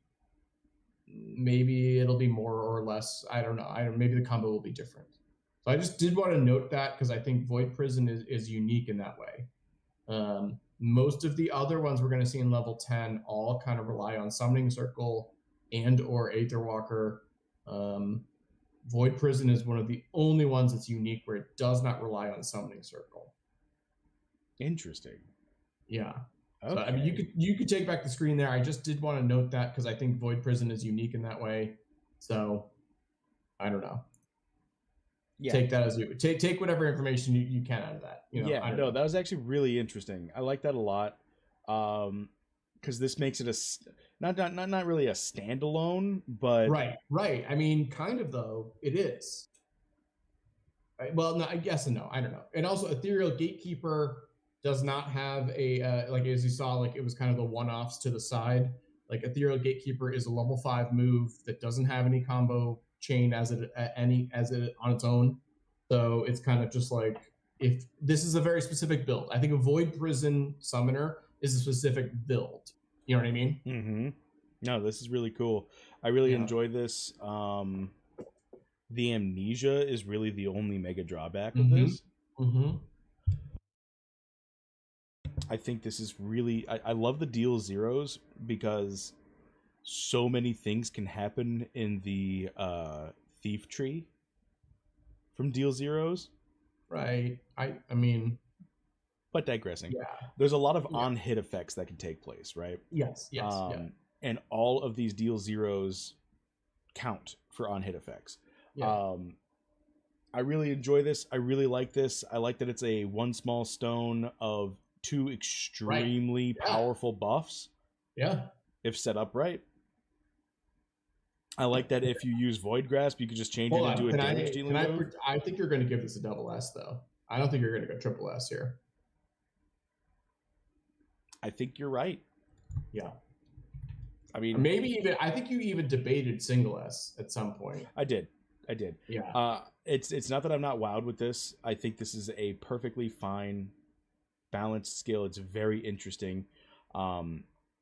It's untethered from needing to combo from Summoning Circle, which means that it's got other build opportunities. But that's not necessarily a negative. No, I think it's interesting. It's one of the only ones that I think. Well, I don't know. I shouldn't say that because it does require a specific build of itself. You know, Void Grasp gets a lot of bonuses from Dark Summoner. Well, you can either build it as a one small stone-esque debuff, or you can build it as a damage deal combo. You've got choices with which way you want to go. Yeah. Well, I shouldn't say that because, like, you can do Void Grasp and you can do Ethereal Gatekeeper. You can do both. It's a double combo. Separate. No, but you can do those separate from the combos that each of them have. But, like, to get the maximum value, Void Grasp has a combo bonus if you did Dark Summoner. And so I just feel like the tree is going to be Dark Summoner, Void Grasp, Void Prison. And you don't have to necessarily do that, but like I feel like this is the ultimate, this is the end game of that, you know. So it is kind of specific, but also it's a cool move in general. Like the banish in general is just fun. Like it's cool. Excuse me. Yeah, no, this is oh my god, I inhaled some spit. This is the worst. You all right? Oh, I'm talking. I got it. This is a silence debuff right here. I can't cast any spell. All right, now I'm back. Took a silence potion. All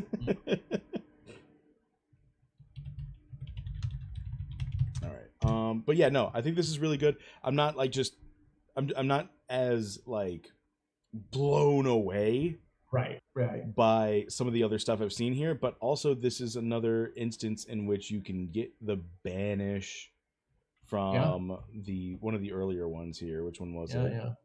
For each instance you've banished. Oh, I think we're gonna have to look for banish. No, it was it should work out, especially with the combo trees. If you've previously banished in this battle, you gain extra choices of void power. That Dark Energy is on that. Void Grasp is on that track. Yeah. No, keep going. Yeah, the one you're looking for is, I think it's a level 5. For each instance, a combatant is banished. All right, so it combos with it's that literally really a good zero move. game. Yeah, Yeah. yeah. So, yeah, So I mean, they're making the moves that seem not as powerful right, combo right, together. And yeah, I'm sure that by themselves, yeah, they're not like as good, but in the full combos, these things probably slap. And yep. yes, I'm using a very specific phrase here. But yeah, Yeah, this is pretty cool. I like this a lot. I'm sure the flavor text is really cool. We don't know where they go either. Zandon Eldermorn. Is it Zaden? Zaden? That was Zayden? Zayden. Zadin? What did I say? Zayden? Zayden?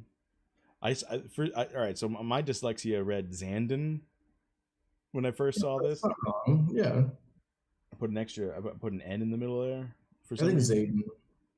I think Zayden is probably right. I'm pretty sure it's Zayden. I'm sure Sticks in turn to be in here like it's bro, it's He said it Zayden. like 5 times. Yeah, I think he's right. I think he's right.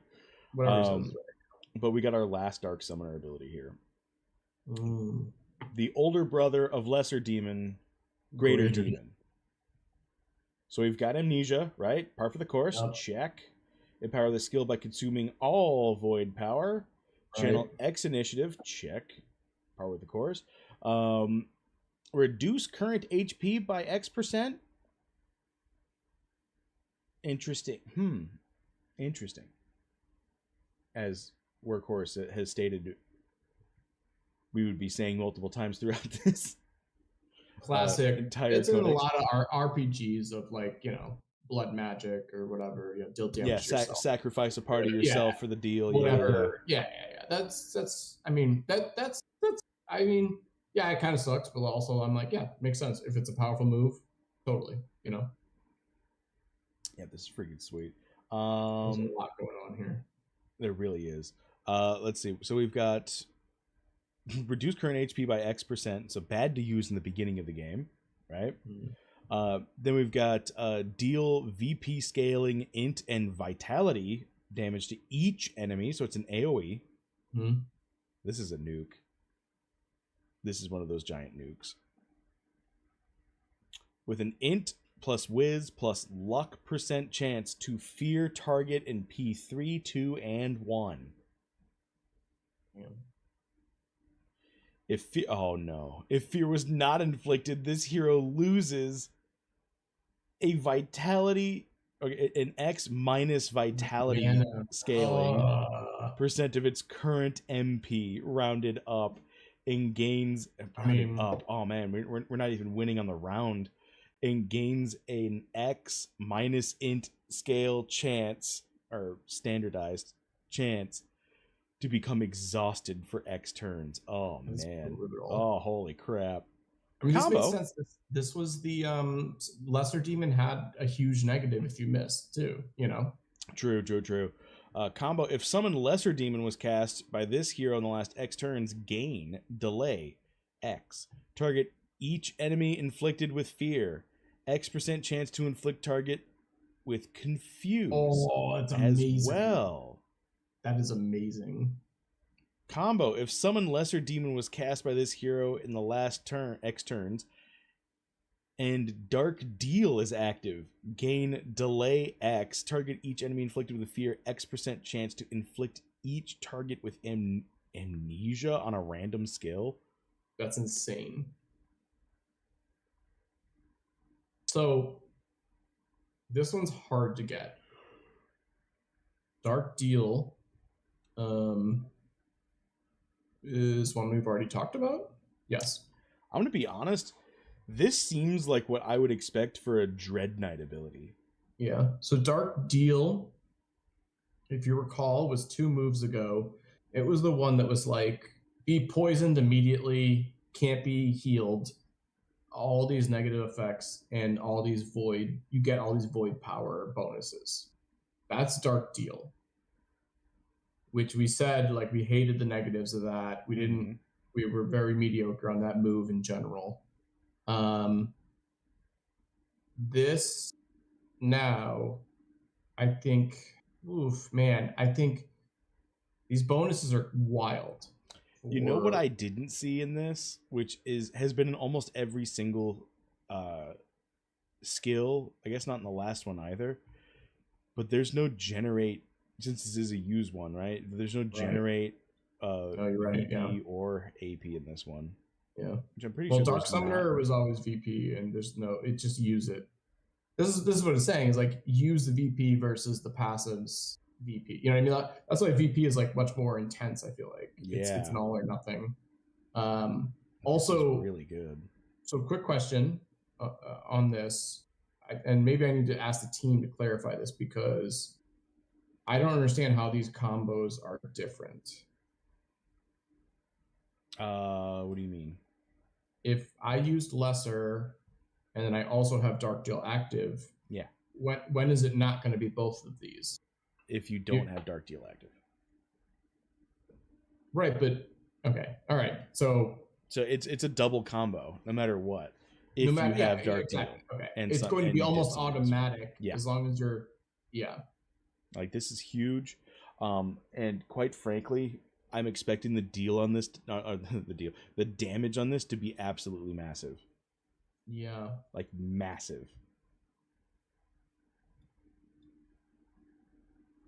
Yeah, so Dark Greater Demon is a level 10 move. Dark Deal is also a level 10 move. So again, it's hard. I mean, it's, you know, we're talking about a level 40 hero plus that can actually maximize this combo. You know, summon lesser.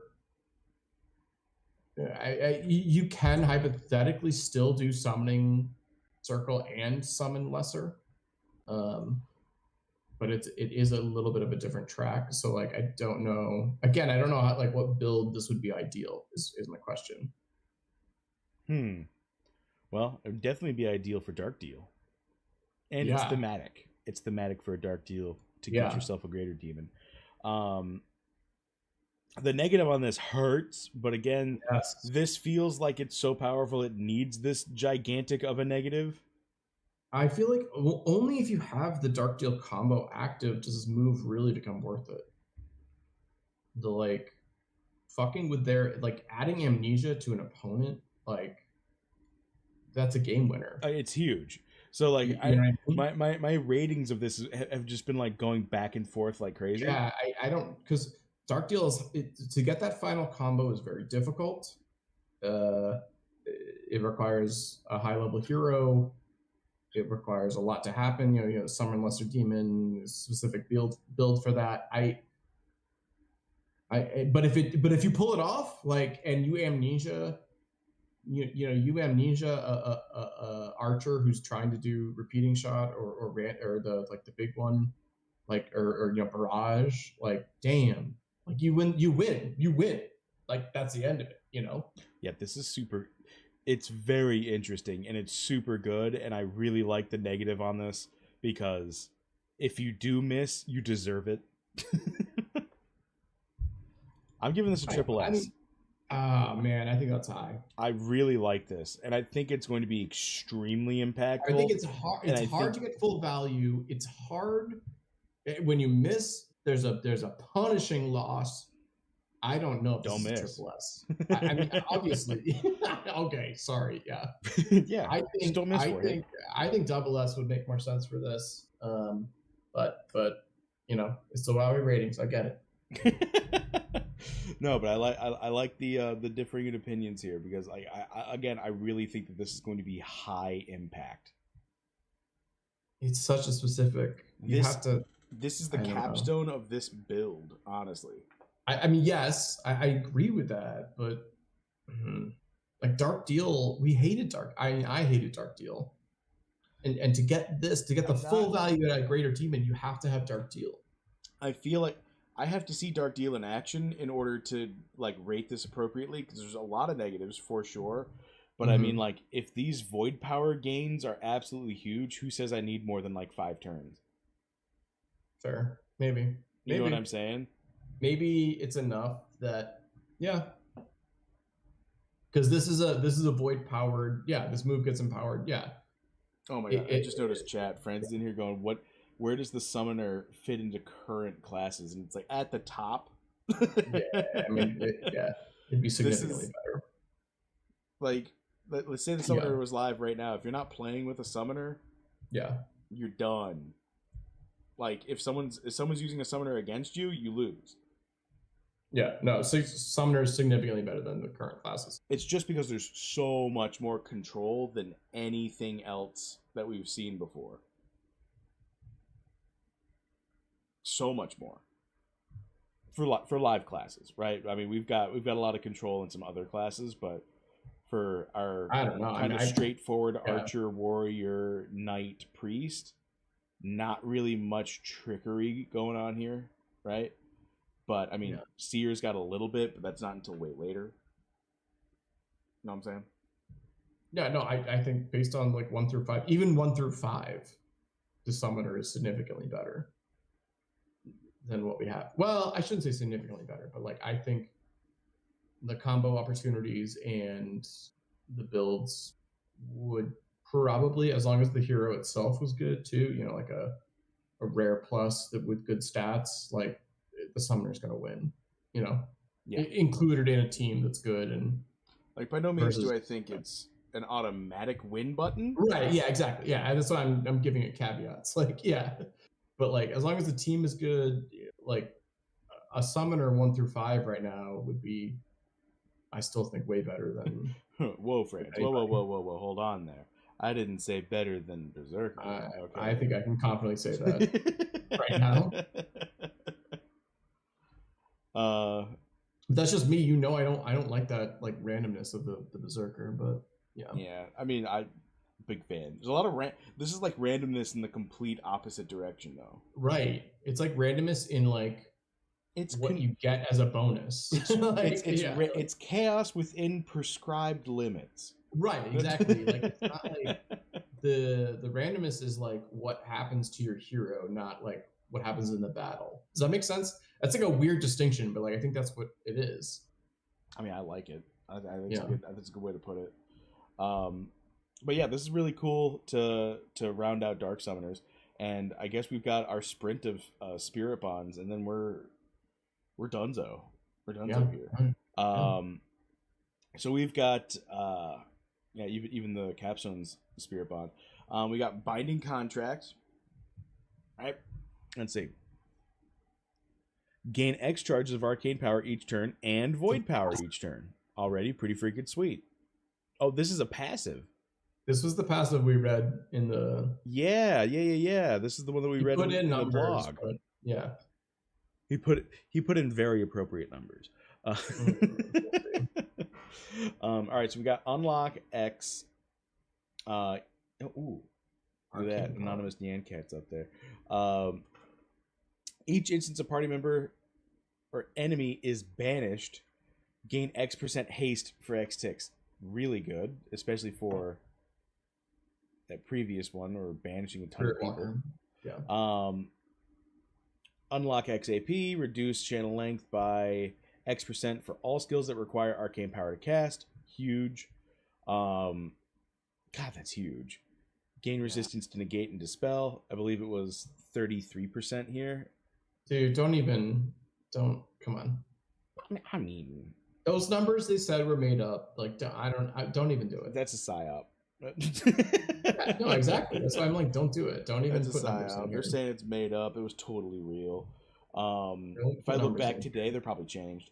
Unlock XAP. All skills that require arcane power to cast gain an int plus whiz plus luck % chance to repeat. Fuck. Absolutely huge. That is bonkers. Absolutely. This is a fucking passive.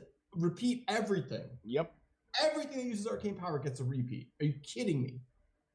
Unlock XVP. Gain plus X% status effect resistance while channeling. You know how excited I was about the term effect resistance. It's a better shroud. It's a better shroud. We talked about this. It's a better shroud. It's a shroud for debuffs, man. It's incredible.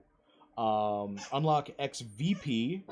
For each instance this hero channels, gain a whiz % chance to automatically spend MP to gain a pure ward for X ticks. It's just good. It's just free ward. I mean, honestly, you're just turning MP into damage. It's not free though. It's not free. It costs mana. True, but it doesn't cost action economy. Right. Fair. Which is, I guess, in this context, what I'm. Yeah. And then unlock XVP, gain an X% resistance to negate and dispel, which was 66% on the blog, but not real. The next skill, hi bud. The next skill that requires void power to cast has an X% reduced channel length. Maddie, what do you think about this? Here's after reading all of that other stuff. The thing is, you have to keep your void power to get to this, which is a lot. It takes a lot because whenever you use your void power, they wipe the board of all your void power. But the thing is, in my mind, this is why you have void power. This move specifically. Yeah. The benefits you get from this, like you ignore those moves that like the active moves that need void power, you don't pick them. You pick this because these bonuses are insane. I think this is going to be a wowie.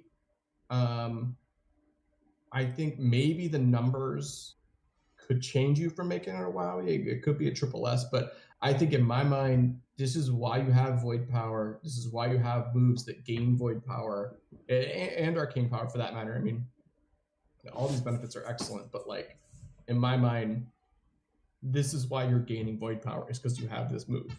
Yeah, I couldn't have said that better myself. This is 100% a wowie. Just for the sheer fact that it has a mechanic that spans across every single class that has a channel. Yeah. Sure. Or not a channel, but an AP. Well, and channeling. You get effect resistance while channeling. And yeah. Oh well, yeah. Yeah, it just it's just incredible. The repeat is high dog. The repeat is bonkers. Hi bud. Yeah, I know you like to make noise while I'm streaming. No, the X% chance to repeat all for skills, everything that requires arcane power. Like I don't know if you've taken a gander at how many times the word arcane power pops up.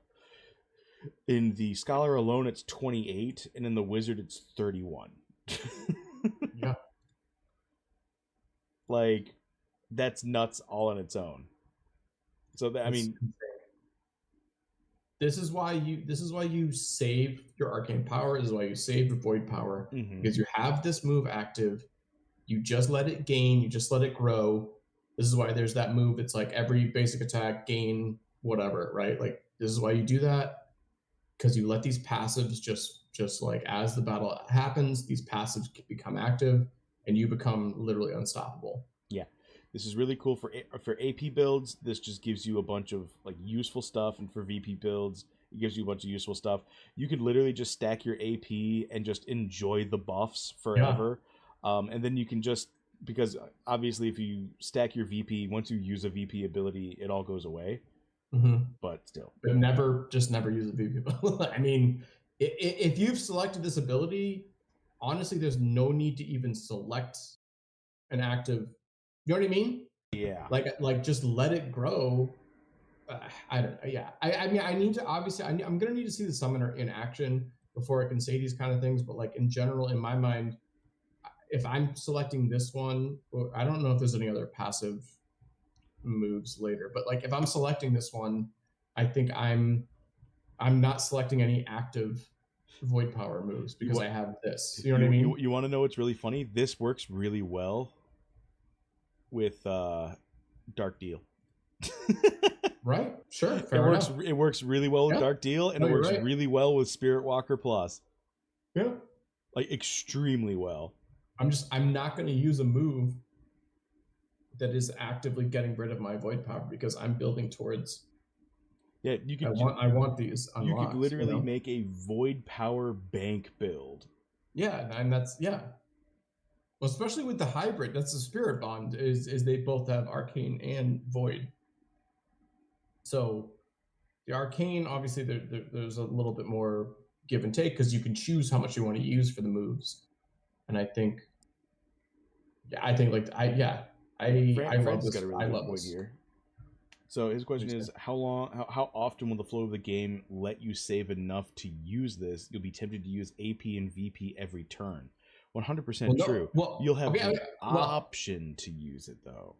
I you're right hypothetically, but what I'm saying is I'm going to build my summoner so that I have no active void power moves. I don't even want that as an option. Right. I only want void power collection moves if I'm building a binding contract summoner. Do you follow what I mean? Yep. Like this is the finisher in my mind. This is the ultimate move here. It is a passive. I know it's not as sexy, but like this is the move I have, and I don't have any active void power moves. I only have void power collection moves. So I'm never going to even be tempted to spend my void power. You follow what I mean? Like that's just how I build my summoner. One more. I am following exactly what you're saying. Yeah. Yeah, no, this is really good in almost every regard for anyone who would use any of this, right? Yeah. Because all right, imagine you've got let's talk about our warrior summoner, right? Just the unlock AP portion of this. Yeah. For each instance a party member has or enemy has been banished, gain X% haste. Yeah. You can have a regular summoner in the back taking care of this unlock. Yeah, you have a warrior summoner though. He's not going to have that much arcane power. I'm sorry. True. I understand what you're talking about. Unless he's got Spirit Walker. Maybe, but like that is a very specific build that is you not... can't have Spirit Walker and this. Yeah. No. The summoner subclass cannot build to this move. And maybe that's a negative on this. Maybe we should bump it down from WoWy level. But this is for summoner specifically, like summoner main class. Like this move is not for summoner subclass. Well, I'm also thinking about healers, like support units, right? Healers and seers. Oracle Seer on this is really powerful. I just want to say the same thing. Like this is not going to be a viable subclass option in my mind. Because especially a healer, they're not gaining any arcane power or void power. You know, seer or a priest, they're not gaining any of those things. So like I don't know why you would put this, why you would want this. If you're at level 10, you're at the 10 tier. I don't think this is a good option as a subclass. So what I'm saying is for stall comps, right? Because the very top of this is you gain AP and VP every single turn. Gotcha. Yeah. And the longer the game lasts, the more of these benefits you just unlock for yourself. I mean, the example in the blog was two of each per turn, and these are 10, 20, 30, 40. That's or 10, 20, 30. So I mean, like, you're never going to get to the 30 if this is your only way. You just got to remember, stall comps are made to last forever. No, dude. Or at least a stupidly long time. 15 turns? Yeah. Remember, I'm just saying. Listen, all I'm saying is I don't think this is a viable subclass option. I'm gonna make it. I'm gonna make it a viable subclass option. I'm gonna force it. This thing just seems too good. All right. I mean, it's a great move. I still think it deserves the WoWy, but it's specifically a summoner move. It's incredible. Summoner main class move. For a summoner, this is like bonkers. This is broken almost. But I think as a subclass, I don't think this is viable. All right. Agree to disagree. I like it. No, it's good. That's what I'm saying. My favorite part is that we're agreeing that it's a WoWy no matter what on either end. Exactly. Yeah. But like this is what I'm saying. Like put this audio on the put it next to the next to the WoWy. Yeah. Right. I want that on the record. I like it. I like it a lot. All right. Our next Spirit Bond. This one's got less. These next two both have less words. Whoa. Are we going to be done before... Maybe. What in the DFK? Are they still going? I would assume so. Oh, yeah. I think they are still going. Well, they had Kong on as a guest. Hell yeah. Go, boys, go. Good dude, yeah. All right, sweet. All right, we got Ancestral Guide. Amnesia X. Channel X Initiative, right? Par for the course. Ding, ding. Heal X% of heroes missing HP. Huge, because the target, well, I guess target itself is not really a heal for the team. Combo, all of them Summoning Circle, and then all of them the passives. Mm-hmm. If Summoning Circle was cast by this hero in the last X turns, and Aether Walker is active, gain heal each ally for a percent of HP restored. There we go. There's your AoE heal. If Summoning Circle was cast in this hero's last X turns, and Void Walker is active, deal damage to each enemy equal to the percent of the HP restored. That's really cool. That's fun. Yeah. That's freaking sweet. Oh, what's up, Six Intern? Glad you're back, man. I was what in the DFK? Looks like they're having a lot of fun. I think they're still going. Are they still going? Yeah, they're still going. Yeah.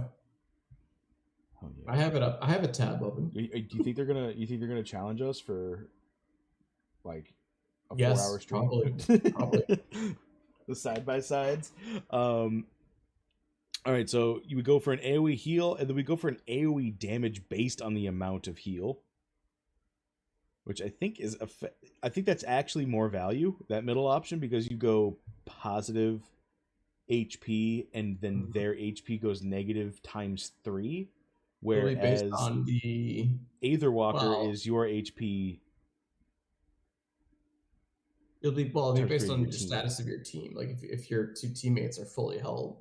Right, but combo 1 is your HP percent restored ×3, and then combo number 2 is your HP restored and damage dealt ×4.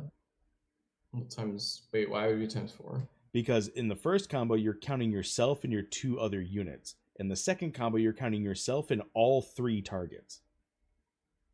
You'll damage each enemy equal to X% of the hit points restored. So technically, there's more value in the second combo here. Just in pure numbers. If you're only healing yourself. Right, you heal so you go plus on your end, and you go negative ×3 on their end. You'll damage each enemy. Right. All right. Sorry, we're arguing different things. The damage dealt is always going to be better than the amount healed. I understand that. Yeah, because it's just pure numbers, right? Because remember I was telling about it's always going to be better, but like healing the allies, healing's their very allies important. Points restored though. Like so, like if my allies are low, there might be more value there. Right. To illustrate it a little bit more, like imagine, remember in the beginning of the streamer, I said imagine the like one big health bar that is all 3 of your unit's health bars put together, right? And once that is depleted, you lose, right? So if you've got 2 health bars above each team, like who's got more total of those numbers, you're getting more value on the board with the second combo than you are with the first combo. Like, you're getting a ×3 heal. Oh, I understand. Yeah. But on the second combo, you're getting a smaller heal, but then that amount of health healed in damage on the other side of the board. It's always going to do more damage than the healing does on the first combo. Right. I agree. Yes. Yeah. Right. So, all right, last combo. If Summoning Circle was cast in this hero's last X turns and Spirit Walker is active, which we all love Spirit Walker, gain a whiz % chance to heal a random ally for X% of the target's missing HP. This is pretty good, too. Yeah, it's okay. I feel like the first 2 are better, or the middle one being the best. What if this is like 20? It's got Amnesia on it. It's probably going to be like 35%. Yeah. I don't know. I don't love it. It's got to be. It's got to be big. It's got to be big. I think this is a double S. Yeah, that's a fair. And I feel like people watching this are like, oh damn, he rated it so low. It's like it's literally the 3rd best option. Because it's none of this is bad by any means. It's extremely effective. It's extremely impactful, and it pairs with any passive that you pick in this build. And if you're playing a summoner, you're going to have one of them picked. Yeah, and you're going to, I mean, here's the thing. And you're most likely going to have Summoning Circle picked. I was going to say, like, Summoning Circle is a requirement for this one.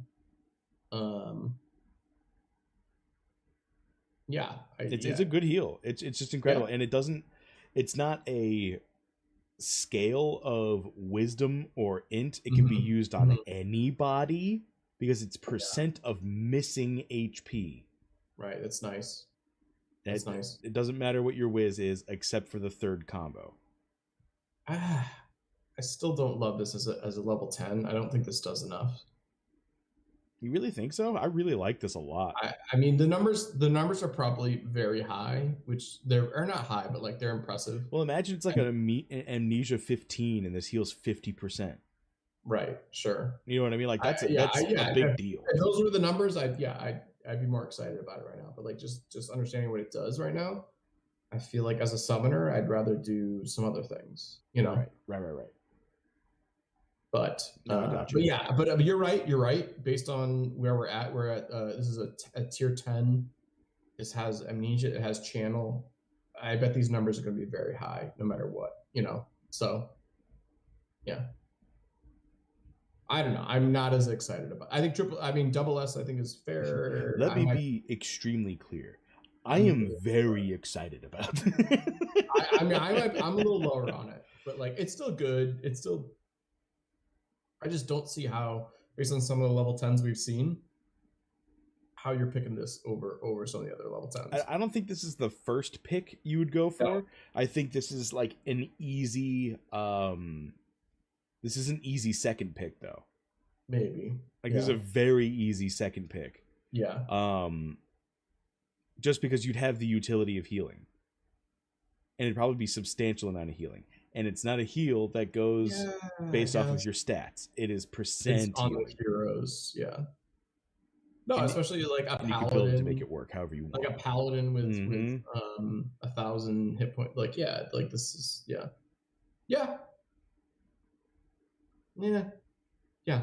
It turns everyone into a really good AoE healer.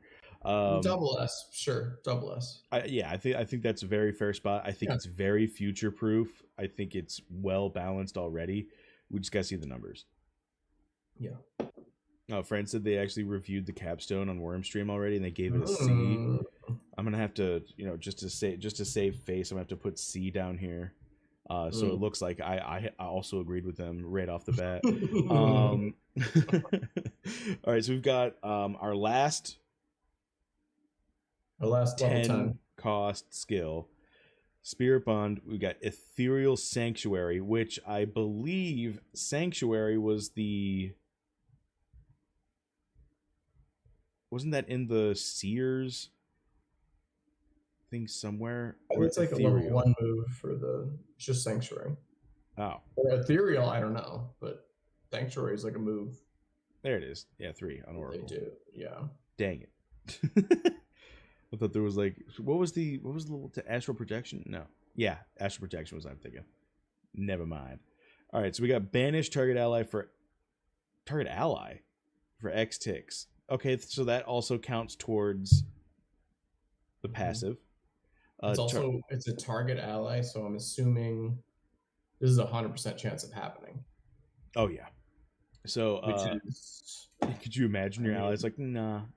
Target gains this is actually really good, because if they're going for like, say, a setup, right? They're doing an alley-oop real quick, and they got like, okay, I'm gonna buff, I'm gonna defense break, and I'm gonna go for a gigantic hit and kill you from 80% of your health, right? I'm gonna banish my ally and buy time. Hide your DPS for 3 turns. They pop up and blow them away. Yep. Love this. Target gains an int % haste for X ticks and is healed. I fucking love this for move. Spell Whiz HP. Interesting. Yeah. Amnesia X, par for the course. There's also no channeling on this. There's been channeling on almost every. Oh, you're right. This is one of the only non-channel abilities. Wow. Yeah. That's not like a VP or AP dump. Interesting. All right. Combo of Summoning Circle was cast by this hero in the last turn. Not X last turns. This was Summoning Circle last turn. Last turn, yeah. Gain unlock. No. Got to format that. Sorry. Gain unlock X AP. Target gains X charges of arcane power and gains int % spell for X ticks. Huge. Unlock X VP. Target gains X charges of void power and gains pure ward for X ticks. This is super good. This is insane. If you have somebody who has both arcane power and void power, this is, I don't see how you can give this less than a wowie. Yeah, this is literally like a. This is insane. This is Lucy yoinking the football from Charlie Brown. This is how you. So like if somebody has a move that's like, blow up your one guy, or do damage to your one guy, or do some spell effect, or do some effect to your one guy, you literally remove that guy from the battle, so they can't do shit to him. Now you're stuck doing damage to either the tank or the healer or the support, whatever. Then the DPS pops back up and fucking has haste and can just deal damage. Yeah. Like, those friggin' rules. This is incredible. So I don't think I'm at a wowie on this one though. I think I'm sitting at a triple S. Talk me through why it's not a wowie. So it does have a couple of drawbacks, right?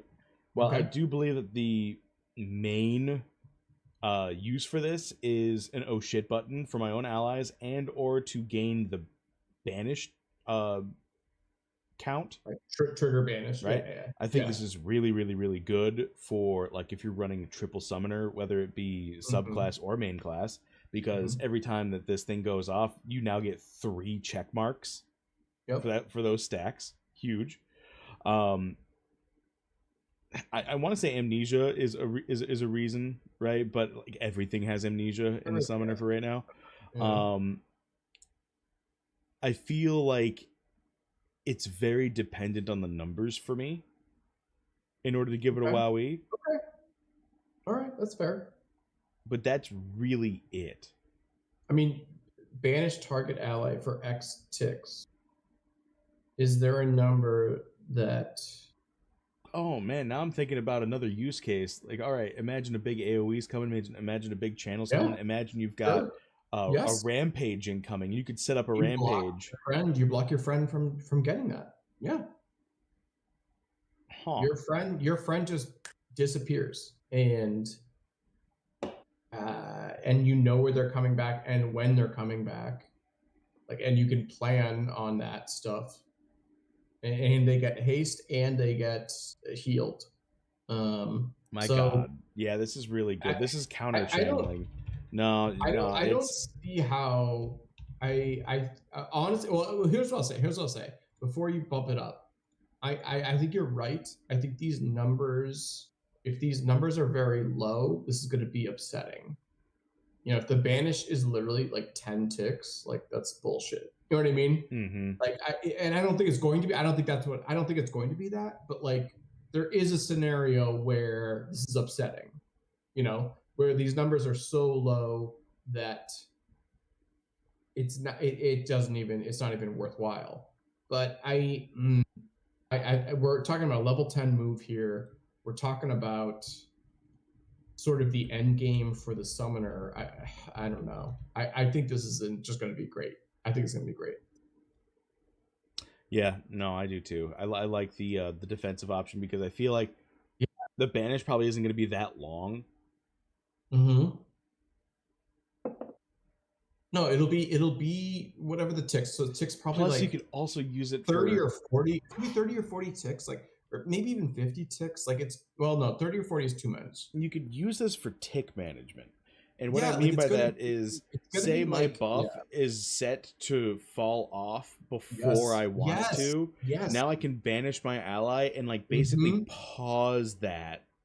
Yep. Then it comes back with another buff. If it's based on that hero, more effective. Yeah. Huh. Because everything is paused when you're banished. This is really cool. This is really cool. The ability to banish, and also too,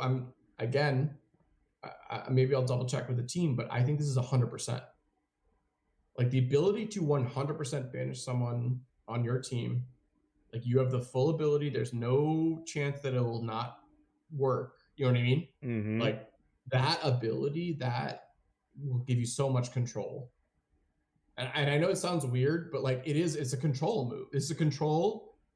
it's a control, and I like to say stall comp. I don't think I would call it stall, but like you have control of the battlefield when you can manipulate your friends like this. Yep. You can move your people how you want like this, but you able to banish someone on command 100%. Damn, like that's so cool. It gives you time to readjust to fix something later. Yes, totally. Yeah.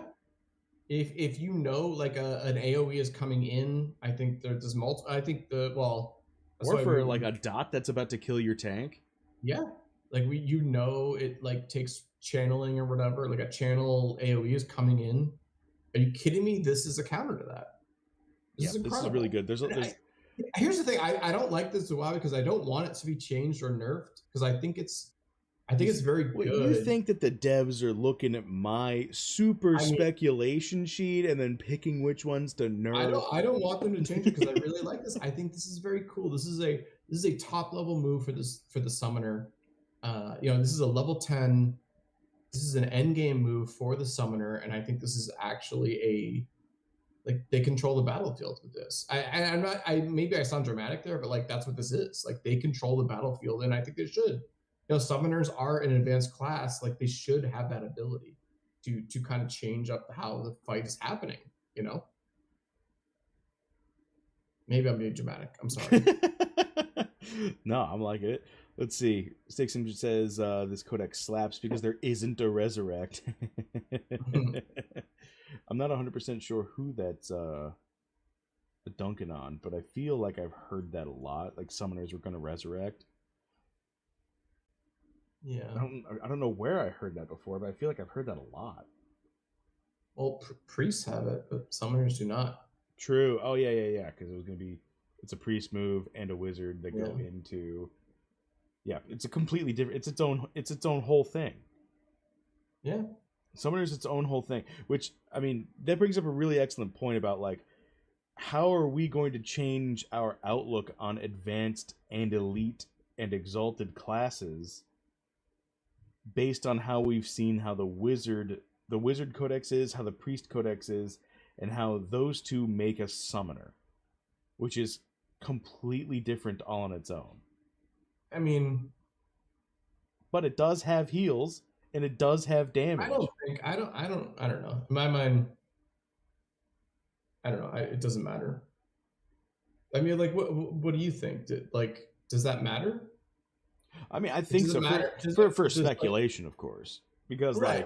But I mean, we're looking at this right now, and like, I think this is a very impressive thing. So it has some aspects of that, some aspects of A and B. Yeah, let me paint a better picture, right?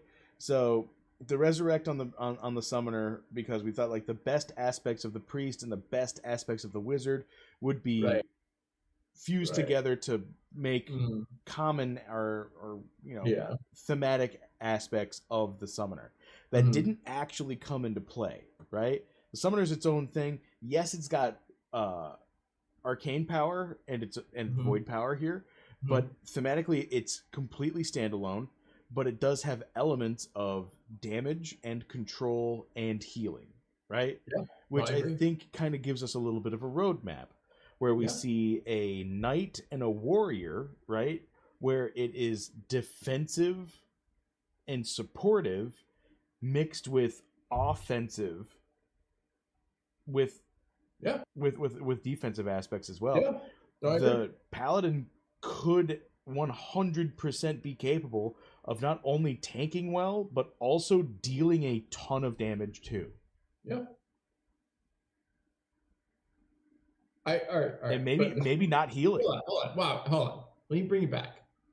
Do you think that the summoner was influenced by the wizard and the priest in the decisions that they made? Even though some of the priest things, the miracles, which is a priest kind of unique thing, we don't really see that here with the summoner. And resurrection, and there's a couple things with the priest that the healing is kind of weak here. I'm not gonna lie. There is healing. I'm not gonna lie. There is healing, but I definitely think the summoner is less on the healing than 50%, hypothetically, it should be 50% wizard, 50% priest. I agree, but That's what's not the the next step situation up? here, It's not the situation here. The summoner does not have 50% healing, But I'm fine with that. I'm fine with that. But I'm just saying, like, you're saying do you think it's equally influenced by both of them? I don't think it's equally influenced. I think that the roadmap for what we could expect from this class was given to us with the wizard and the priest, because it's got utility. Basically, it's like an anti-priest because it's mostly debuffs for the enemy team, but it does have healing, and then it combines the complication of the wizard to make its own insanity. Yeah. Okay. I kind of agree. I think that there is a clear,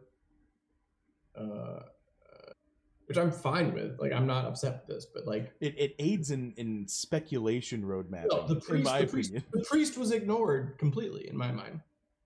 There's a little bit of healing, sure, but like I don't think that was a part of how they designed the summoner. Was like it's part healer, part wizard. I don't think that's how they designed it. I think it really feels more of a mix between wizard and seer. Yeah, no, sure, yeah. Or I would say, yeah, wizard or dark knight. But well, that opens up another thing. Since we've got a dark knight, right, and it's 2 DPS classes that are summoned together to make one. I mean, I heard a lot of speculations that like dark knight was going to be like a takey class, which I think like they're going to have some vitality, sure, but I think they're going to be a pure damage class. Summoner has a bunch of vitality procs, like I don't know. I think they are designing these classes how they want, and I don't know if necessarily the 2 classes that create it matters to them, which I'm kind of fine with. I don't really care. I feel exactly the opposite. I think the 2 classes that there is no priest really matter. Talk about how the priest is present here at all. Like the healing is such a secondary thing for the summoner. You cannot deny that. Well, I mean, it's an entire, like almost all of Spirit Bond is about support and healing for your team. It's support. It's not healing. There are heals. There's heals, but they're never the priority. Well, I mean, like, let's see, right? This one's an HP. Yeah, this is a heal. This is a heal. This is a passive, so I don't think it can heal. But like Summoning Circle is a heal, which is the bread and butter, right? I think it's all about support. So Spirit Bond is just the support. Oh, whoa.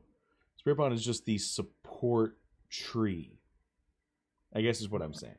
Okay. All right. No, it's fair. Yeah, Digital Sleep. But yeah, this is still live. We are still going. We're almost done. We're almost done, though. We're almost done. So we'll go ahead and we'll hit the capstone, which I know Sticks Intern has been dying for us to get to. Fran's been dying for us to get here.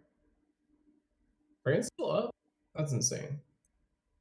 I think he sees how close we are. He sees how close we are to being done. He literally texts me every night, and he says, "I'm going to bed early." He says that every night. And he texts me before he goes to bed. That's kind of sweet. that's I wish my homies checked in like that.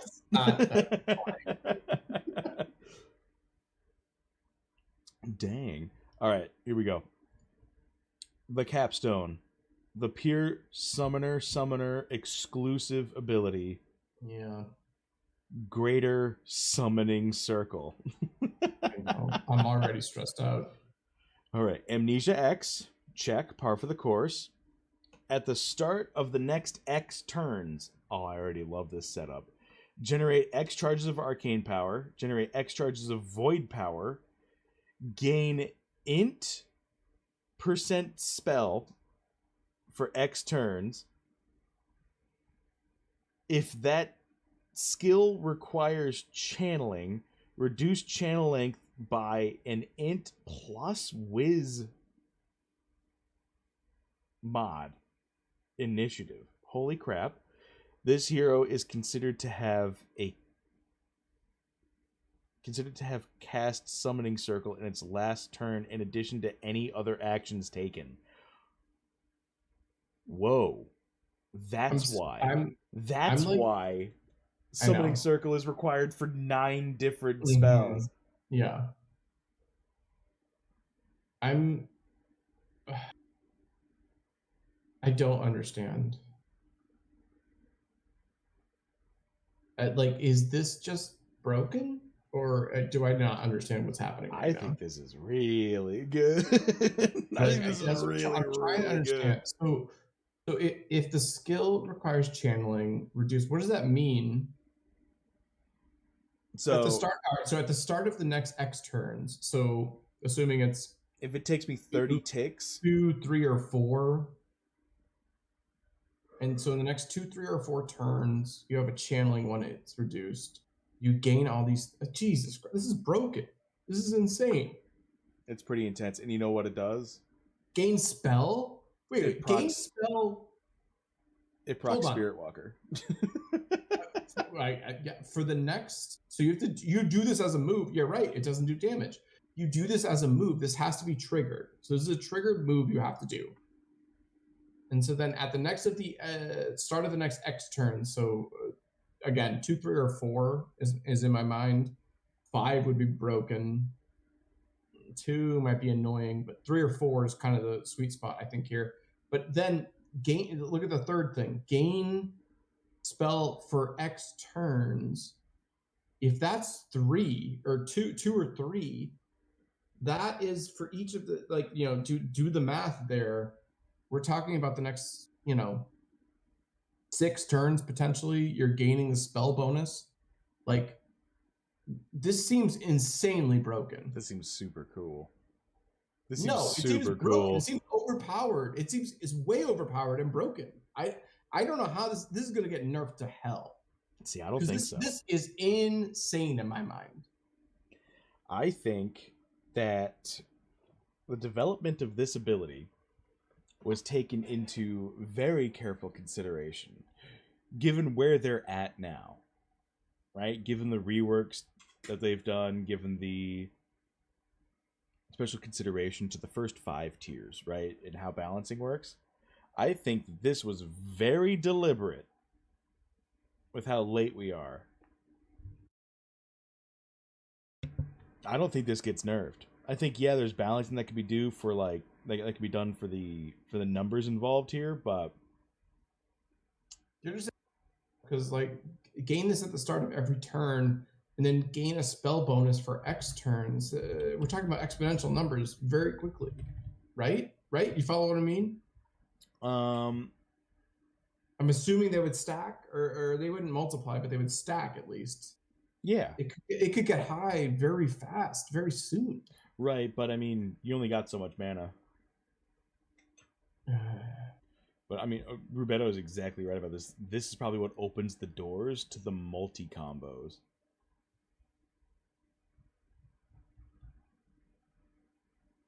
Because the way we've been thinking about it this whole time, it was cast Summoning Circle, cast combo from Summoning Circle, and then cast combo from cast Summoning Circle and that combo, right? That was the rotation, and then start over. Right. This makes it so we have one less. Because it still counts as the. This is why I avoided it. Fuck, the math on this is insane. Yeah, this is such an insanely good action economy. This is what I'm talking about. There's an exponential. Well, imagine if it's multiplied or if it's plus. It could be plus. It's fine. I talked about how summoning felt so slow so many times.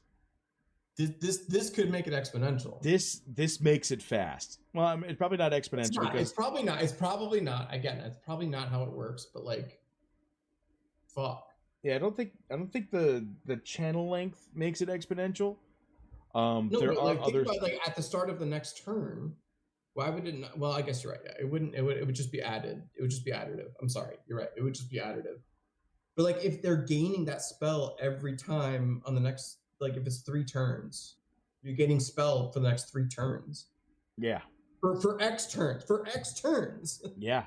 like what if it's 5? What if that amnesia Jesus. is like 15 and it's for the next 5 turns you get these benefits? Well, I imagine you do this once per game. Like, yeah.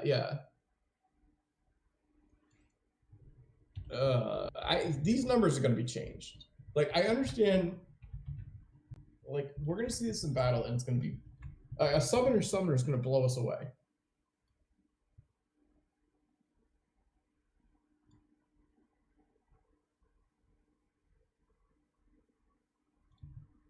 Oh man, I'm giving it the first Ultra Omega Giga Wowie. This is insanely good. This changes I mean that's everything that we've gone through. This. Yes. Wait, what's the flavor text on this? Does it say this changes everything? All right. Like I said, measured twice, got once. Said by Tareen Weathermont. Moments after killing Zayden Eldemore. No, our favorite NPC cut down in his prime. I will say, Weathermont has also been present in previous lore. I hate him now. No, he's a good guy. No, I'm serious. Like, Xander's a bad guy. I need to read through all of it, but like I think Xander's the bad guy. Or Zayden. No, I think we're gonna have to differ an opinion here from Worm in the gang. I don't think it's rated C. Zayden did nothing wrong. Let's start the hashtag. I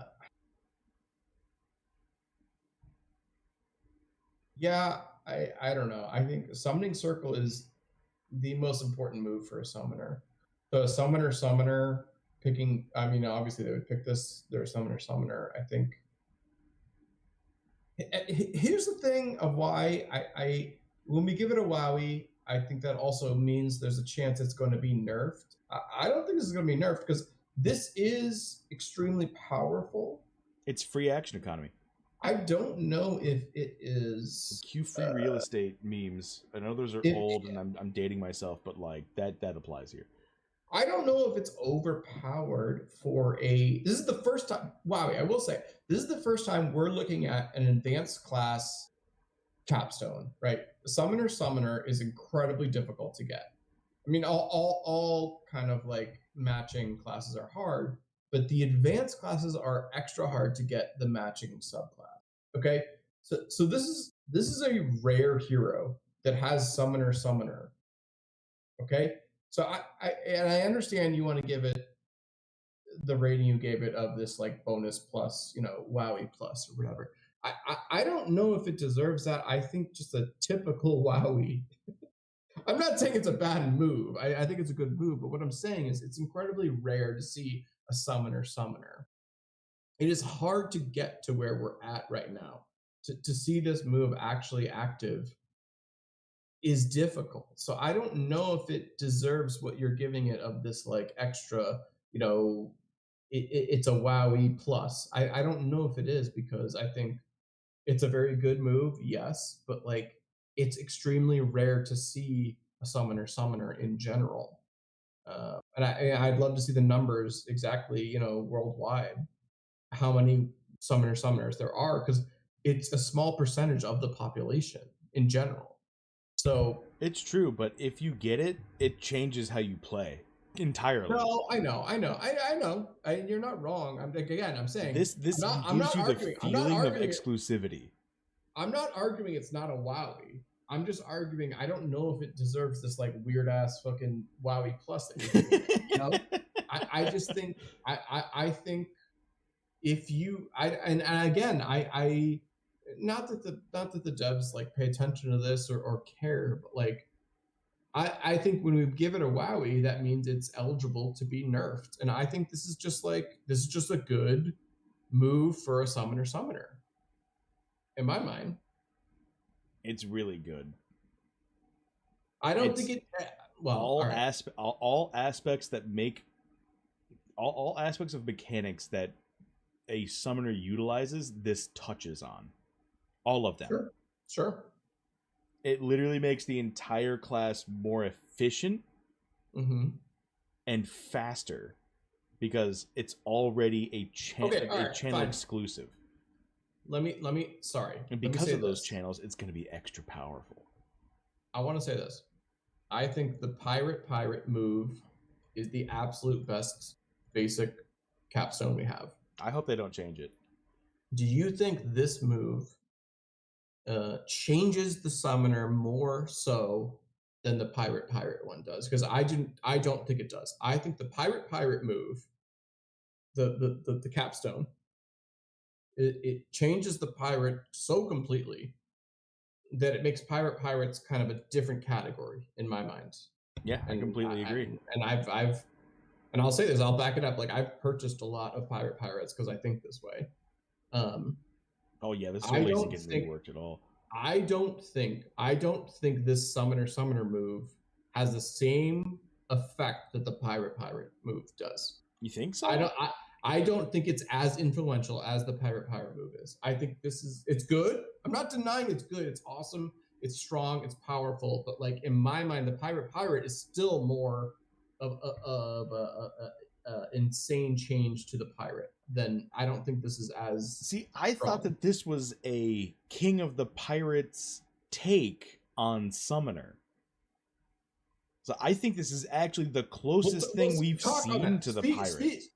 Tell me why. Convince me I'm wrong. Okay, so outside of Amnesia, this has 0 drawbacks, right? At the start of the next X turns, which is however long, I'm seeing in an extreme case here, we're looking at 5 turns. Generate X charges of arcane power, X charges of void power. It's probably not going to be small.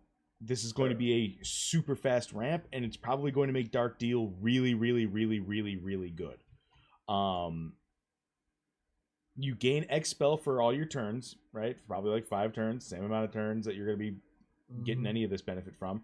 And that's going to, again, multiply the effect you're getting from Dark Deal, right? If the skill requires channeling, which all of them do that aren't passives or, this move, lessens the amount of time you need to channel. Yeah. Which was the absolute best part of regular Summoning Circle. This hero is considered to having had cast Summoning Circle in its last turn in addition to any other actions taken.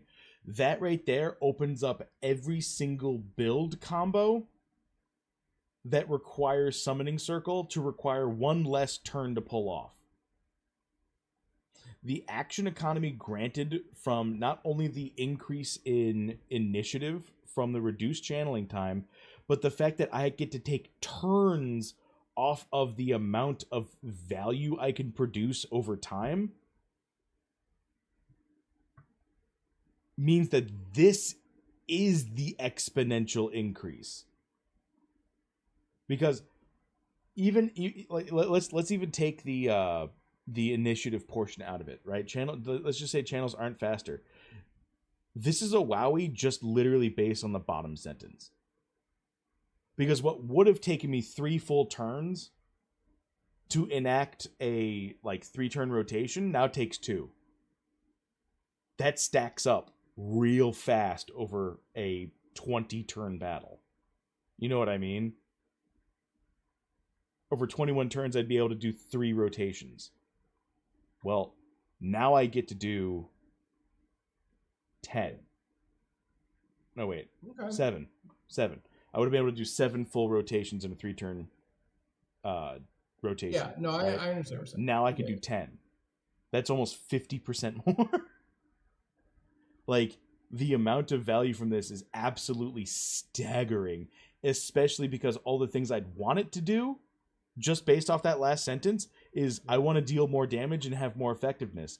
I deal way more damage because of this percent increase scaling with intelligence, which is the summoner's highest growth of spell, which affects literally everything it does. You do a move, and then finally, you can do some of those end game things we talked about of those weird combos, right? Because it's active. because it counts. It literally triggered the combos. So on top of the 50% increase in action economy, right, where I could just get more out faster, it also takes me less time to channel now. On top of all of that, for every single channel move I can do. So that doesn't mean I'm stuck to one particular combo. I'm stuck to one particular combo tree. Every single thing that requires channeling is open for me.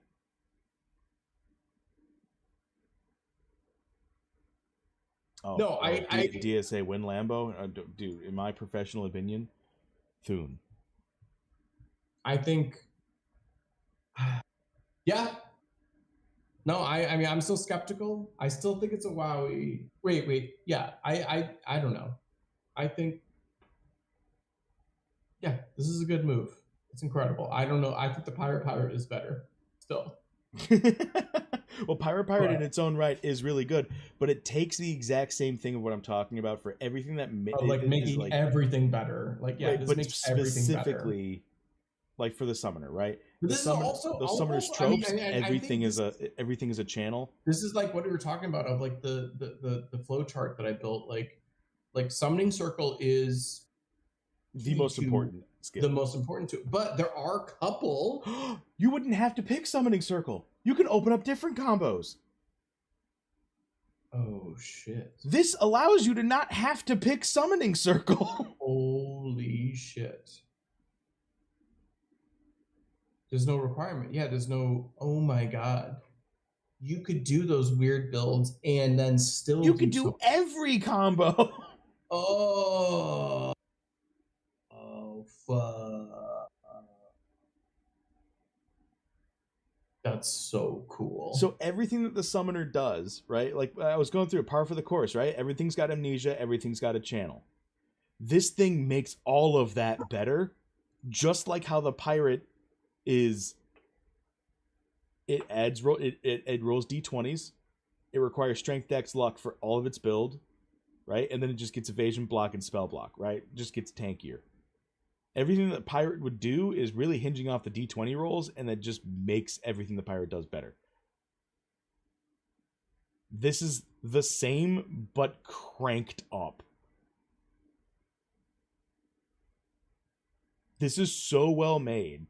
This is so well done. It's so very specifically thematic, not to just like the themes of the summoner, but the themes of what was built into this codex.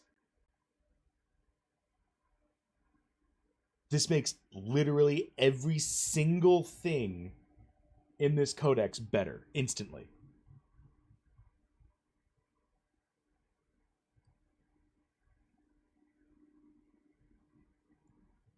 It receives the Ultra Omega Giga Wowie plus Premium Stars Plus.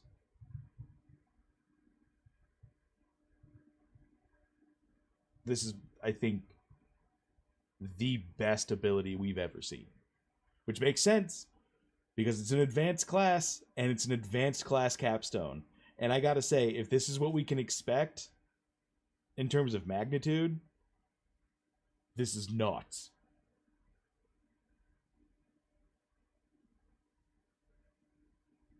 Oh, what's up, guy kid? Glad you're in chat. Have a good night, man. Thanks for checking in. Thanks for letting me know you're going to bed. Have I convinced you here, Maddie? Oh, yes, you have. Did you walk away? Yes. Oh yeah, I didn't see the message. I was just sitting here sales pitching you this whole time. I literally texted you and said, "No, you totally did." So when when we have OBS open with Discord, it mutes everything. I had no clue. Yeah. No, so yeah, just run the stream back when you get a chance, and send me the thumbs up when you. I believe you. I believe you. I believe you. Yeah, this thing is insane. The summoner is like very impressive. I'm very impressed with all aspects of this. This is a different stream, but should you change maybe how you scale things for advanced classes? That's a good point. I mean, we did bring that up in the beginning. Yeah. We did bring that up in the beginning because I was thinking about this earlier today, where it's just like all of this is guaranteed to be S class at least. Right. Every single bit of this. There is value, I think, in comparing it to the basics. Like there is value in that, but yeah, and maybe keeping it the same. But also at the same time, I don't know, like it's gonna be better just because, right? I mean, hypothetically, right? You know? No, 100%. It should be. It should feel more dramatic to play without obviously being an automatic win card. Right. Or win condition. Well, they talked about stuff about that, like you know, if Archer's move is like 1.7 attack, like if we did that for Dark Knight, like it would be broken. You know what I mean? Like they've talked about how like they're trying to balance that stuff. So like you know what I'd be really curious to see. I feel like when they're in like their the big heads meeting where they're like coming up with stuff like, oh, what should we put here? What should we put there? It's I bet they're thinking, what do you think Maddie and Wowie are going to say? They go to Oa. They go to like the Green Lantern. Yeah, no, exactly. Yeah. That's exactly what yeah. But I bet they sit down and they'd be like, okay, so what do you think Maddie and Wowie would give this? Like, I mean, yeah. I think Wowie would give this a triple S, but Maddie probably is gonna err on the side of S. I mean, I feel like I am constantly just trying to bring you down. I mean, I probably deserve it. I'm a little too hyped. I can admit it. Like I'm fine with that. Yeah, yeah. I'm not upset. I'm just saying. I feel like you're always like, this is incredible. It's the best thing I've ever seen until the next thing I see, which will top that somehow. I mean, all right. So wait, did you talk about this when I was gone? But like numbers wise, averaged, like this has got to be way better than any basic, right? Oh, 100%. Yeah. 100%.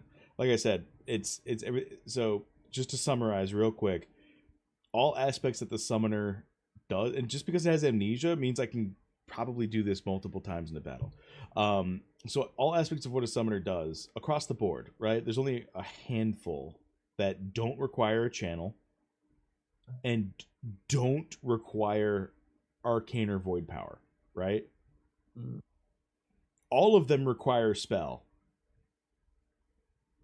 Almost, I'd say 90% of them require a channel. So we've got a 50% decrease in the amount of, and then like what we've so many combo trees start with summoning circle. So every single time we have a summoning circle combo tree, we've already reduced the amount of turns needed by 1, right? And in most cases, if there's a 3-turn rotation, right, it's an increase of almost 50%, right? Just right off the bat on the bottom sentence. Then we've got an increase for everything that we're going to be doing with channeling, which is probably going to be a majority of everything we're going to be casting anyway. So it's an increase in action economy, and then it's an increase in turn economy based off of channeling, which you know how much of a freak I am about getting as much value in as humanly possible from action economy. This does everything you want. It's perfect. It's perfect. Perfect. Down to the last detail. I mean, I love to hear it. I'm excited. You sound excited. I want to hear you say that about Dark Knight too. I'm curious on like. I think Dark Knight's probably going to be the coolest class. You sound way more excited about Summoner than I've ever heard you talk about another class. I'm going to be completely honest. Out of all the advanced classes, Summoner was my bottom pick for what I was most interested in. What? Yeah. Based on what I just heard the speech you just gave? Yeah. Are you kidding me? Yeah. Summoner was the last on my list for most interested. Paladin's at the top, then Ninja's right behind it, The then it's speech you dark just type. gave made it sound like summoners end all be Well, all. I mean, I'm blown away, right? I didn't really expect. I didn't expect it to work so well, because I mean there was so much speculation in the very beginning, like, okay, how's it going to work? There's only 3 spaces. Are we gonna see things where like the summoner like brings another unit onto the battlefield? Is that unit going to be playing as the summoner? Like, what's going on with the summoner? How's it going to play? And it plays as a pure caster. Yeah, which is cool. Great. Yeah. I'm all about it. I will say that I am kind of it's all good. Like, I'm not upset, but like it is interesting that all of the moves might be called, summon X or summon whatever, but they are just like deal damage. You know what I mean? Like, that is kind of interesting. Of like, yeah, sure, maybe like visually we'll see someone being summoned, but there isn't actually any summoning happening on the battlefield. It's literally just damage being dealt. I will say I did have an expectation of something coming out and like being summoned and staying and sticking around for a while. I would have liked that too. But I don't think I'm completely heartbroken. No, like this. As long as I get it's still very cool. As long as I get my rock dude from the Neverending Story visually bubbling up out of the ground, Clay Golem, like JoJo pose, point at the enemy team, knife hands, runs across, and just drop kicks P1 into P3. I will keep repeating it until you give it to me.